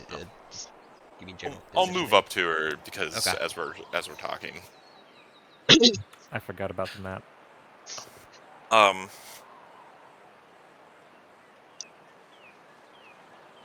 Yeah, I totally get that, Rivke. Like, parents can be really overbearing sometimes. You know, before I left out on my travels, my mom's an herbalist, and she was always adamant that I follow in her footsteps. And while I do like herbalism, I'm a lot more, I don't know, interested in technology and the arcology and all of that. And it just kind of it took a while, but you know, I just had to put my foot down, and eventually she came around. Yeah, exactly. That's I just want to build something. I just want to like create new homes for people and new buildings, and we could. It's just so much more interesting than just raising iron wool sheep like my parents did. And then so are you? Would you say that you're trying Carol to makes charm sad her or? shepherd sounds. I think charm is an excellent thing to Okay. roll. I happen to be very good at that.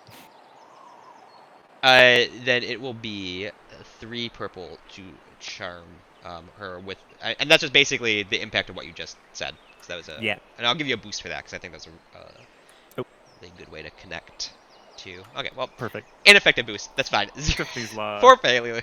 4 failures. What an advantage. Yeah, and but after Rifty, you can her nostrils flare for a second, and she's like, "Is that is is that lavender? That smells great." Oh, yeah. Sorry, that's me. My mom makes these salves, and it's I my when I visit my family, it's just I just come back smelling like sheep dung. So that's not too bad.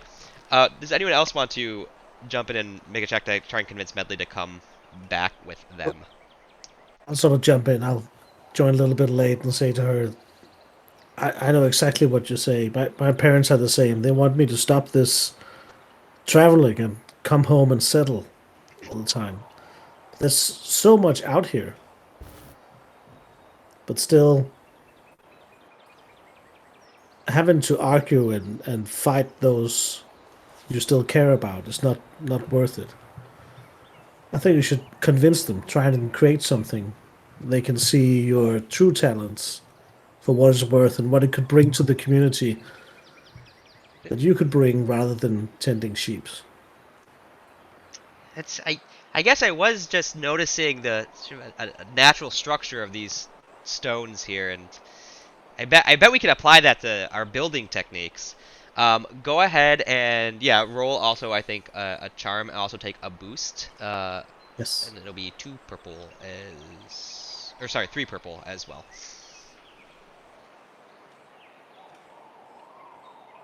Right. And keep in mind you also have story points to spend, so you got many Yeah, we have story a points. full set, so you should Yeah. spend one. Please flip those story points. It's actually I kind of apply a setback to him because he has this. This is the same story as her. He is truly afraid of this commitment of settling down, and his parents are getting very old, and he's their only son, and they're sort of expecting him to soon step back and take care of them instead of exploring and adventuring. Yeah, yeah, So awesome. Definitely apply a so setback. I love that. while he's saying that, he's not deeply convinced Sure, yeah. of his own word. So He's arguing with himself at that point. I love that. Yeah, yes. apply a setback. Also, Medley, take 2 strain for the failed social check before. right. Right. Are you ready to roll it? Yeah, go ahead. So this is Charles. One I like Our how rolls are the catching climax up of to this. us. Yeah, like you rolled nothing but triumphs and successes, but now 1 failure, 2 advantages. Yes. Also take 2 And- strain as you Yeah. realize that yeah, you are not really trying to convince her. You're trying to convince yourself at this point, and not sure that you're succeeding. And his voice sort of lowers and he trails off and he sort of looks down towards the ground at that point.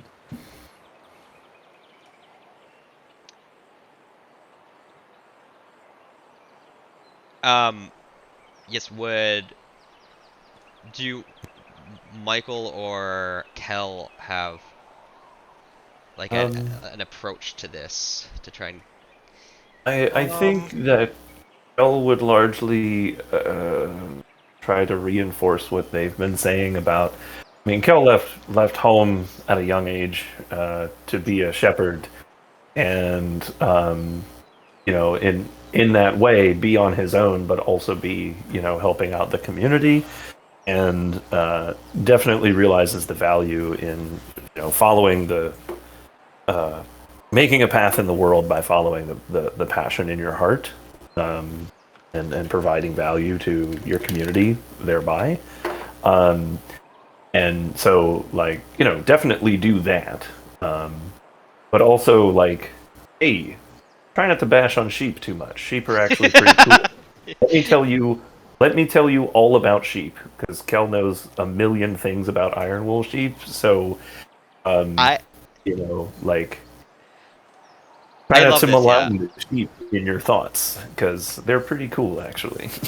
Okay. I actually love this. I think that I'm just gonna suggest that this would be a good use of commune. As you are sort of Okay. like having a deep connection with her, I would let you use commune for that. Um, which is also something that you honed via sheep. Oh, and yeah, the difficulty for the check, which I'm gonna still have a lot of this is like going against her cool, even though she's like older than a teenager. I don't know. I'm approaching her as like the teenager social engagement, so she's just trying to be cool the whole time. And so 3 purple. All right. Um, I get a boost for playing off my background like that. Yes. Oh yeah, yeah. Sorry. Yeah, for sure. You All get right. a boost for Cool. that. Also, feel free to flip a story point if you want to upgrade. Actually, Yeah, yeah. we have plenty. We have We plenty. have. Thank you. Yes. All right. Sorry. So that's. What? Oh my god. Oh my god. 0 successes, 1 advantage, and a Whiff, triumph. And she Um, is whiff. not budging. yeah, she is like the. Stubborn as a bull. She's like a super mean girl, actually. You think that she's nice and that she like lives this like pleasant lifestyle and everything, but no, she's like Like, basically, no, actually, sorry to yeah, be the one to tell you, but sheep are filthy. yeah. She's like, Not about it. that's so basic and disgusting. You chuggy bitch. Um, that's her internally. She's saying that, but you can tell like her eyes like squint in that expression, so you can tell that's what She's just she's like rolling saying. her eyes at me. Yeah. Um, but yeah. So with the advantage, okay. Well, the triumph, I can give you. I can give you a really big piece of information for the triumph, if you want, and that'll Oh, let's have help. it. Okay. So with the triumph, you. Um, y- y- she's not buying it. She still thinks that iron wool sheep smell terrible and they're awful. Um, I mean, but you, not wrong, but as she's like rolling her eyes stubbornly, you can hear at the very like edge of your hearing, like a low growl, and you had rolled those 3 threat earlier, and I had pocketed them, and I had pocketed them because um, it took you quite a while, quite a time to catch up to Rivke, and Quiet has made her way here, but um, she has also brought at least one other. You can hear like multiple growls. So you somewhere stalking Rivke and now all 5 of you uh, through Boulder Field. There are at least uh, this man-eating lynx and a pouncing Aatrox as well that seem to be hunting as a pack. ruh-roh. Perhaps. So do we all hear this? I think just Kel hears this. If Okay. so yeah, is Kel going to share this with the group or? Yeah, Kel would freeze uncharacteristically, and then to his ears and hey, you guys hear that? And then yeah, as soon as he points it out, you definitely hear at the sort of edge of your hearing ability, uh, multiple growls and um, maybe even like a Can we purr. can we move towards the group so we're in the same hex? Yes, yes. You're not in structured time quite yet. No.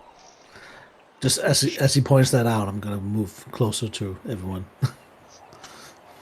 You should certainly be free to choose your own path, and everyone should be. Perhaps if you are going to wander alone in the wilderness, you should be prepared to take care of yourself. I say as I back towards the rest of the group, my staff raised.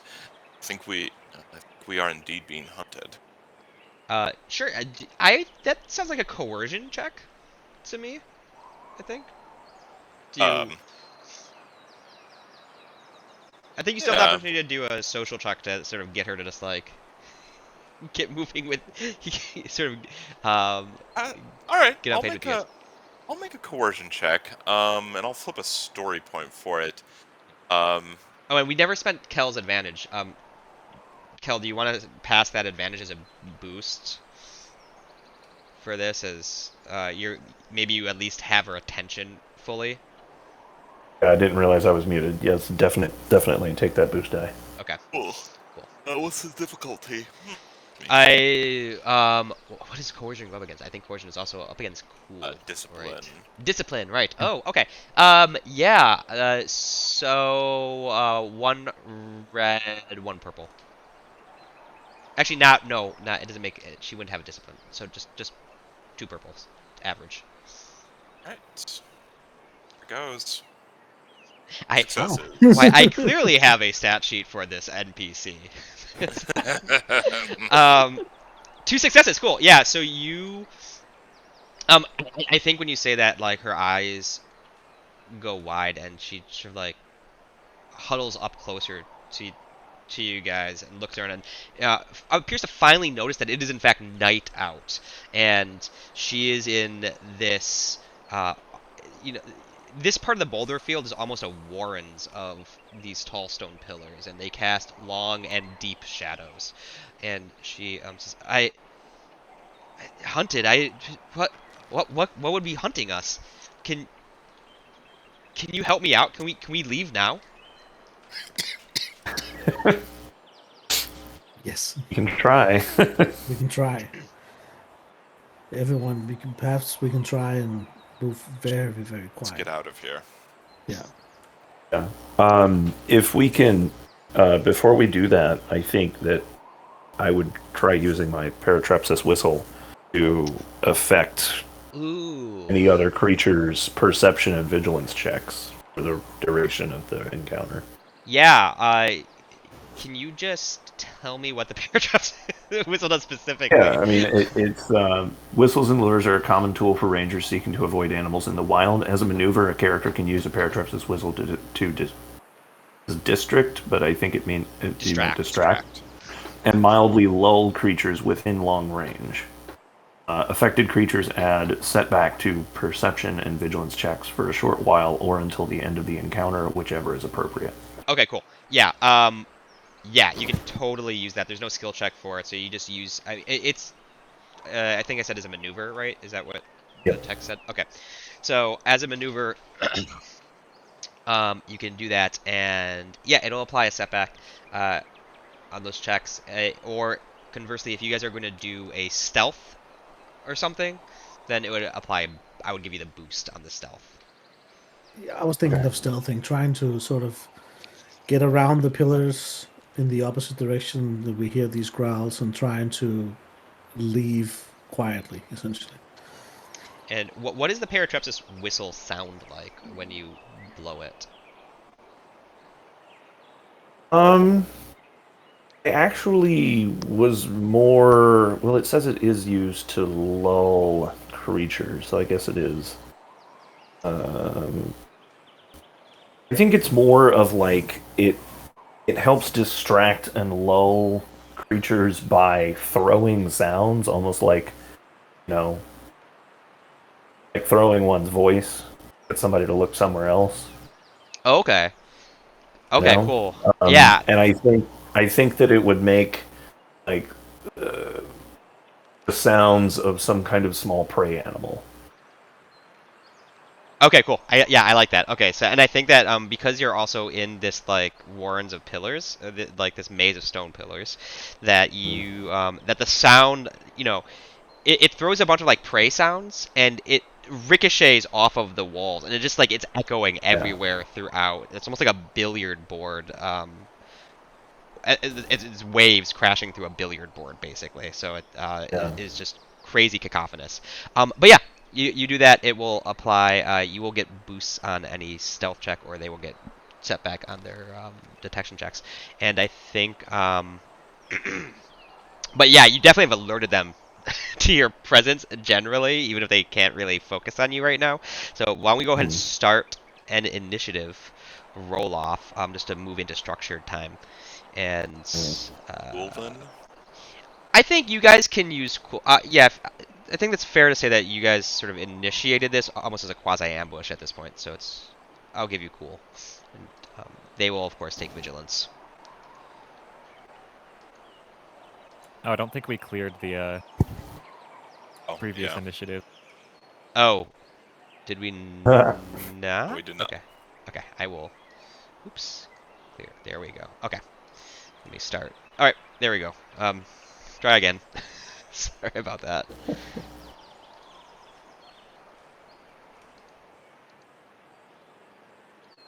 I made sure to notice after I rolled poorly.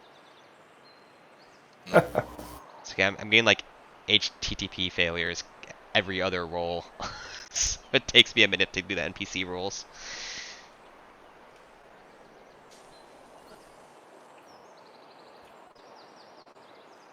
Sorry, there we All go. right, there we go. Wow. So even though Quiet has an absurd vigilance, um, 4 PC slots and two Dang. NPC slots. So the RPG sessions dice are still with you guys. Yeah, they have not abandoned you. Though we thought for a moment that might be the case. Yeah. What would you, so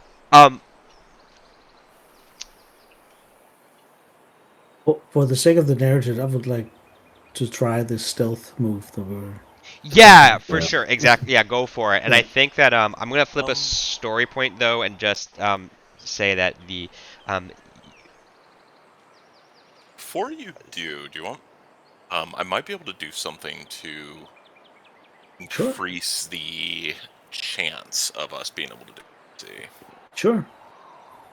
because I can do an area spell. Um,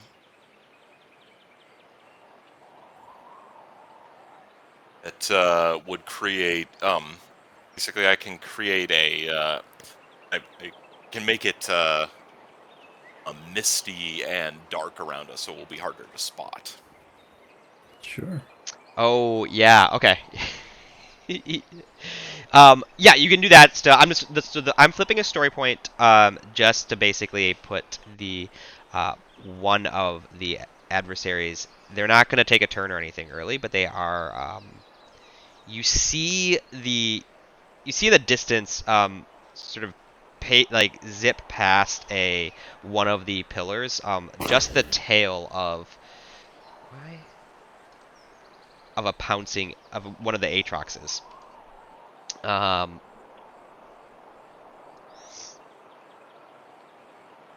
All right. but you don't see quiet yet anywhere. But yeah, it is your turn, so you So can I'm going to do your spell. use shaping. Um, and I'm going to and I'm going to pick an area around us. I'll create concealment, so that increases it by 1. Um, is all right. I'll look this up for it. Oh yeah, Oh, because average. that's in Zenithrix's Guide to Yeah. Magic. I can. And I'm going to increase the area around us. So by 1 size. So that's makes it a daunting thing. So I'm going to use my once per game ability, which is Prodigy of the Floating Tower. So I'll spend a story point. I can just add a ability dice to this, and do not Right. suffer strain to cast it. All right, and here we go. Nice. Wow, 4 successes, 1 advantage. It's a mist or a fog that covers 1 range band in area. Terrain within short range of that point. So I picked us. I increased the range to size of it to all points within medium range of us is covered in a Mist. concealing mist. Okay, so that is so these two so this and this and then anything that's over here, but we're not really worried about that. Would be within is covered in a mist, a concealing mist. Okay. And an advantage, I'd like to just see if I spot a way out away from the Yeah. the links. I think that you can spend that advantage to spot a path through the boulder fields. Yeah, to get out of this area. So it's not guaranteed, but you think that it'll like keep you away from the links or the Aatrox and hopefully the links as well. Right. Follow you guys. I'll follow someone else off. If nobody else has a good stealth, I can try and lead us off. Okay, go for it. Would Mikhail's path, if he points that out, could that provide boost for the stealth I roll? would give you a boost.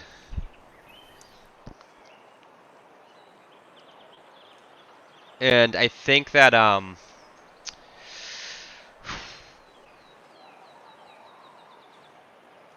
am going to I'll count this as like a group check.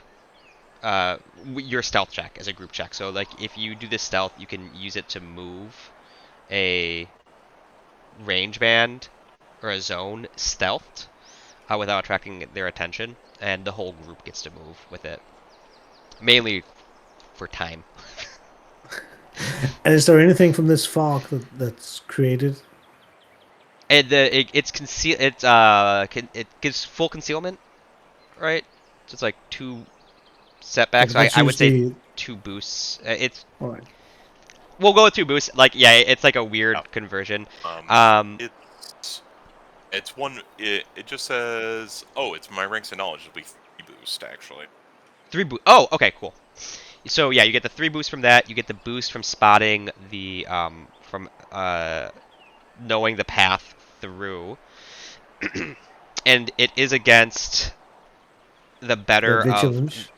of their vigilance scores. So it's going to Yes. be 3 purple That- and a red. But you also get a boost from the Paratrepsis whistle as well. We are really at a blue wave here. Yeah, this is a lot of. So even if you don't pass this, like 20 advantages. All right. Is it okay if I spend a story point as well? It's okay with you guys? Yeah. For it. And we'll say that he's come up against these creatures before. Maybe you heard about this quiet animal. I think At that least yeah, there's a lot of gossip about Quiet. And just as they're moving down, the wind shifts, and this heavy lavender smell is not blowing directly towards the oncoming predators. And that's from the story point.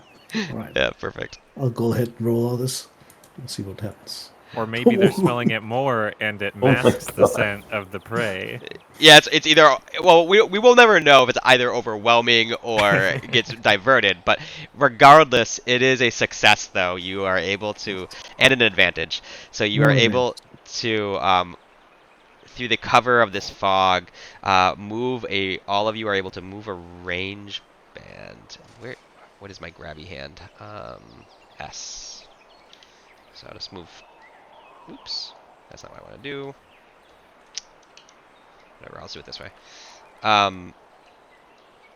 Which way are you moving? This way, or were you trying to drag everyone south?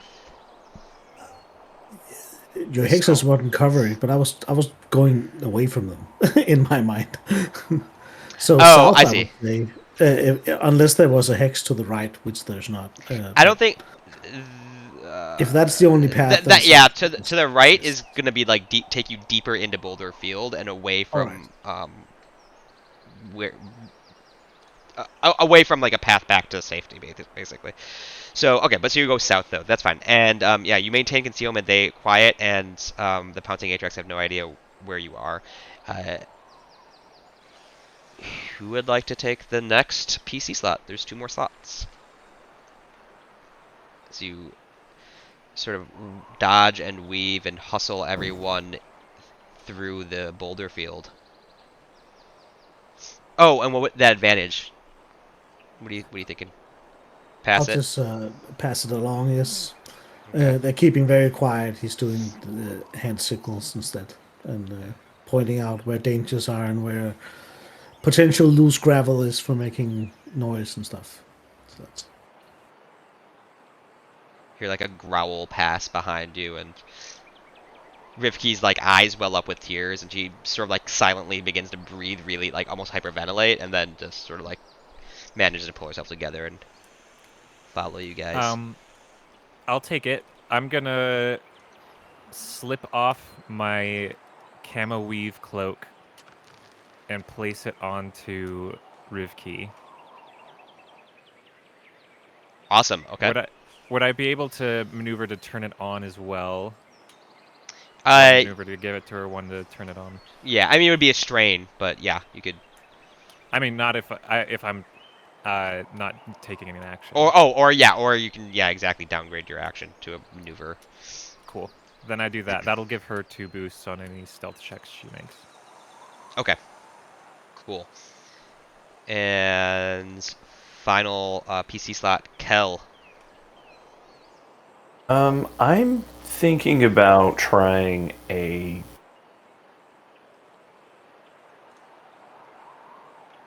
leadership check to try and like keep everybody like calm and kind of I don't know. I think that I'm just coming up dry for like I'm trying to avoid having to make a stealth check basically. no, that's fair. Yeah, because I'm not good at it, and I don't know, either that or maybe survival to try and spot our the next leg of our route. I would say that like if you you could do a survival check to sort of like map out exactly the next portion that of your escape route. Hmm. Because you're about to exit the fog, and you want to make sure that you are not exiting into basically right in front of a giant man-eating tiger. So, um, it'll be average difficulty. You are in the fog though, so it's still it's gonna make it a little bit difficult for you to also like plot outside of it. So I'm gonna add a 2 setback for that, but 2 purple, 2 setback, and if you succeed, basically you'll pass a boost to any navigation checks for the next round. Alrighty. Here goes nothing. you were right. Perfect Literally wash. Wow. Okay. All right. So so the NPC slot, the pouncing Aatrox, I'll just have they sort of spend a maneuver wandering. They don't have it like doesn't really detect you. Well, I will do a vigilance check to see if they can. Actually, I think it would be perception because they're actively looking for prey. So Who is the highest stealth? It was I have 2 green, Not 1 me. yellow. 2 green, 1 yellow. Okay. And plus, and I'll add the 2 setbacks from. So they get a setback from the Paratrepsis whistle, and then a I get setback from 3 setback from the the fog Setback of from fog. fog. Mika. Oh god. And I'll take and the camo weave cloak gives 2 boost on stealth, right? So I'll do 2 It setbacks. does. Just setback here, setback there. So we'll see. Nice. We'll see how this Good goes. answer. 4 Oh, failures, 1 advantage. Um, so the pouncing Aatrox doesn't see you, but that it does approach. It does enter into the adjacent zone as it dives into the fog, and you can hear it sniffing and growling, uh, the looking for prey. Though still very much confused. I think the whistle from the Paratrapsis whistle is the prey sounds are still like echoing and ricocheting through the boulder field. We go next to Quiet, though. You don't know where Quiet is, but she is certainly out there. She also will do this and is trying to detect you. So how many setbacks do we get? So that's that. And then, was it 4 setbacks? Yeah, okay. it's 5 total. 5 setbacks. Okay. Well, still fails. 2 threats. 3 threats. So Triumph. I'm gonna say, you guys, I'm assuming I want to apply the threats as strain to Quiet. I think that works. Sure, Okay. sure. So 3 strain. And yeah, with the triumph, because I was gonna flip a story point for this, but it looks like I don't need to, because I think the triumph makes it available. You hear the just on the other side of you, within short range, but still not detecting you. You hear the ground crunch as a, a beast of immense weight and power begins to stalk in your immediate vicinity. And you know, you can feel in your bones that Quiet is nearby. She is in somewhere in behind one of the pillars, looking for you. And yeah, we'll go back to PC slots as you just hear this loud, trailing growl. Oh, do you guys want me to try and create a? Are you still maintaining the fog? I am. I am. So I can basically cast one. Well, I have a trick. I can cast an illusion, and then it can persist without me maintaining concentration. So I'll be pretty strained out, but I could do it.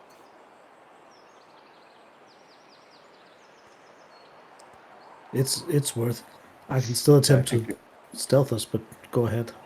Try that. Also Well, mention that Kel has pretty wicked ranks in Commune, and Commune it can be used in structured uh, encounters with wildlife too.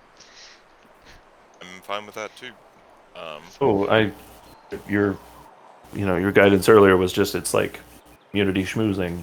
Oh no, sorry. So that is the narrative use of it, but in structured encounters, if you check the GDoc, um, Okay. it is sort of like a social attack. So you can, if, with wildlife in particular and Oh, other okay. appropriate things, you can use commune to basically inflict strain on things. It's Gotcha. a very powerful skill in the setting.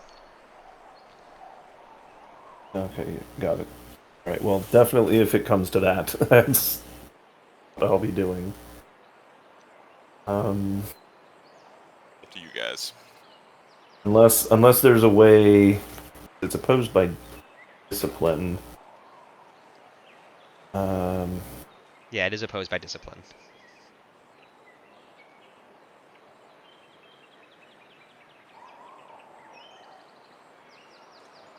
I think try the illusion, and we can try the commune if that fails. Right. Then, so, need to see, it can be person sized. That's good.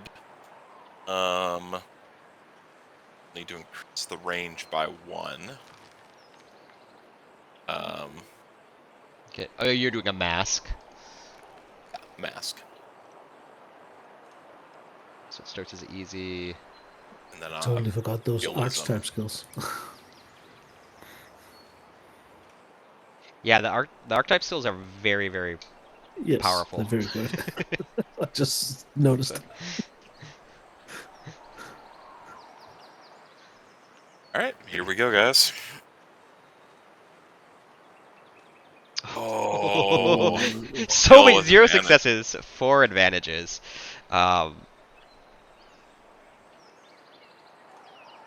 Just rage quit. It's too bad because I have master. I bought Master Illusionist on my character, so if I had succeeded, I could spend a story point to just have the illusion persist until the end of Right. the encounter. With 4 advantage.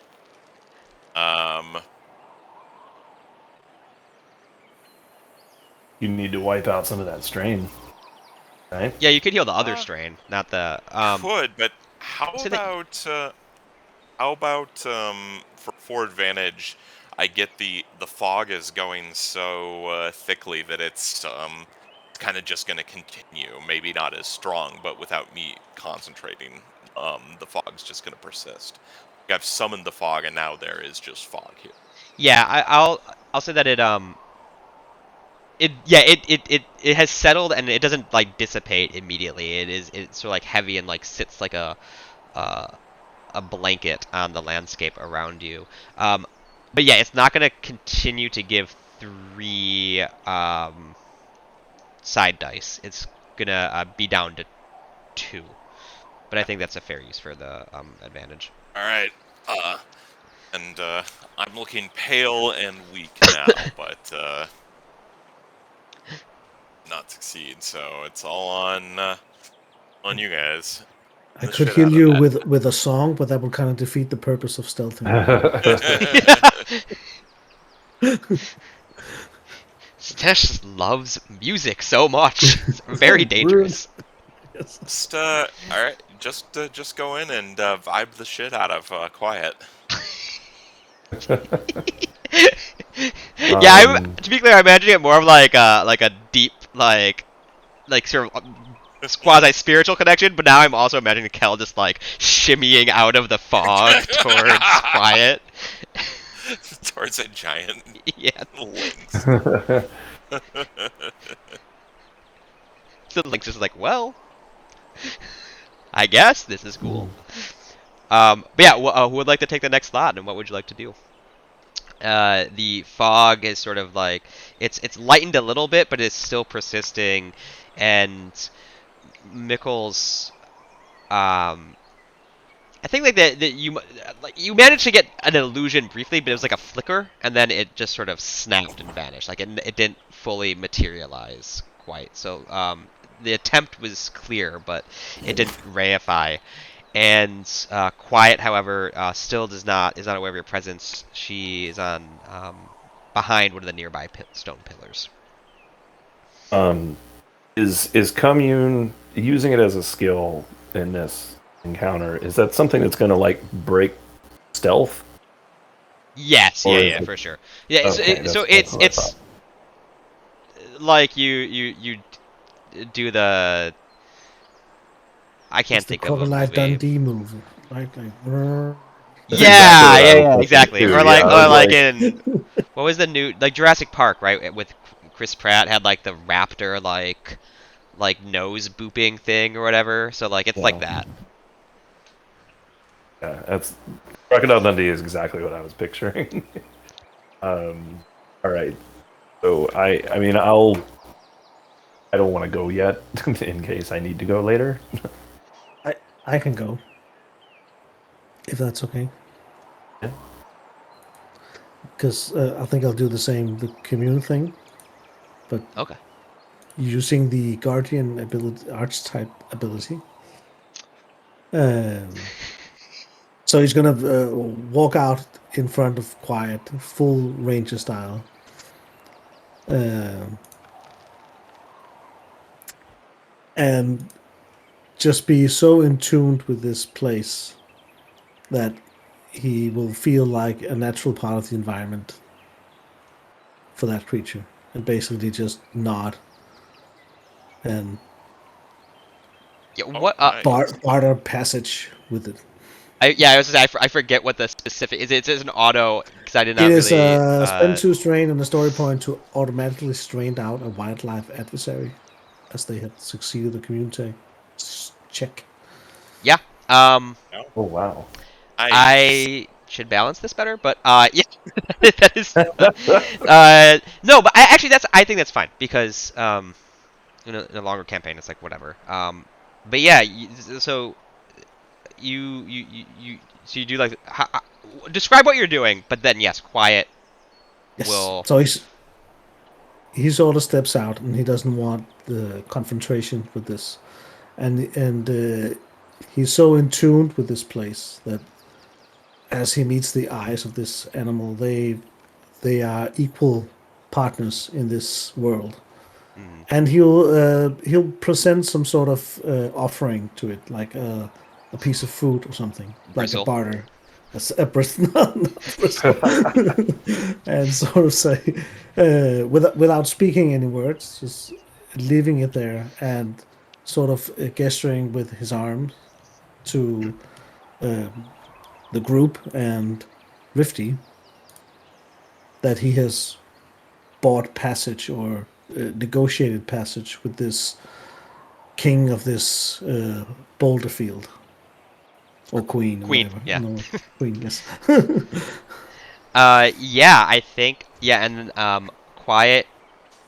And you make direct eye contact with Quiet, and you sort of like Yes. have this like moment of intense focus on each other, and she growls and bares her teeth, and then huffs and um, almost like flicks her head away dismissively, and just stalks by, and then you don't see the other the Aatrox, different animals, but uh, you hear in behind you the Aatrox roar and uh, Quiet unleash a very loud snarl and roar, and then silence, and you can hear the heavy padding of their feet as they leave the boulder field, and you are able to um, you're able to leave with Rivke in tow.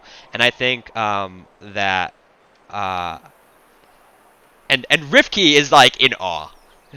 Actually, Hmm. I think, and she's because like Yeah. this musician ranger is like doing like doot doot doot playing on his musical instrument, and then like had this like primal connection with this animal. So like Rivke is um for the journey back to town is like totally like head over heels into Tenash, I think, and that is where I think that we will bring this game to a close. That's actually a perfectly appropriate way to conclude the game and the session. And that is Trailsetters, a Genesis port of Earthborne Rangers, an adventure card game by Earthborne Games, coming out soon. So thanks, guys, for playing. I really appreciate it. Thank you. And this is super fun. I hope you guys enjoyed it as well. Yeah, thank you. No, Totally. this was Thank you. awesome. It was fun. It was Yeah. really amazing setting to explore. Very, very different from what I'm used to. It's always horror and the end of the world around the corner. And this is this is It's something very different. It's a really, really fun genre, I think. yeah. So So, it's a cool. It's I think Solarpunk is I love Solarpunk as a setting, and I think that even though my understanding is it wasn't intentional to like target Solarpunk as the genre by the Earthborne Games folks, this is has turned out to be like a really great representation of that genre. Yeah. And thank you, Sam, for joining us as well. And imparting some of your knowledge of Genesis and the setting as well. So it was awesome having you. I really appreciate it. It was my pleasure. Thank you for inviting me. All right. I'm going to stop the recording there.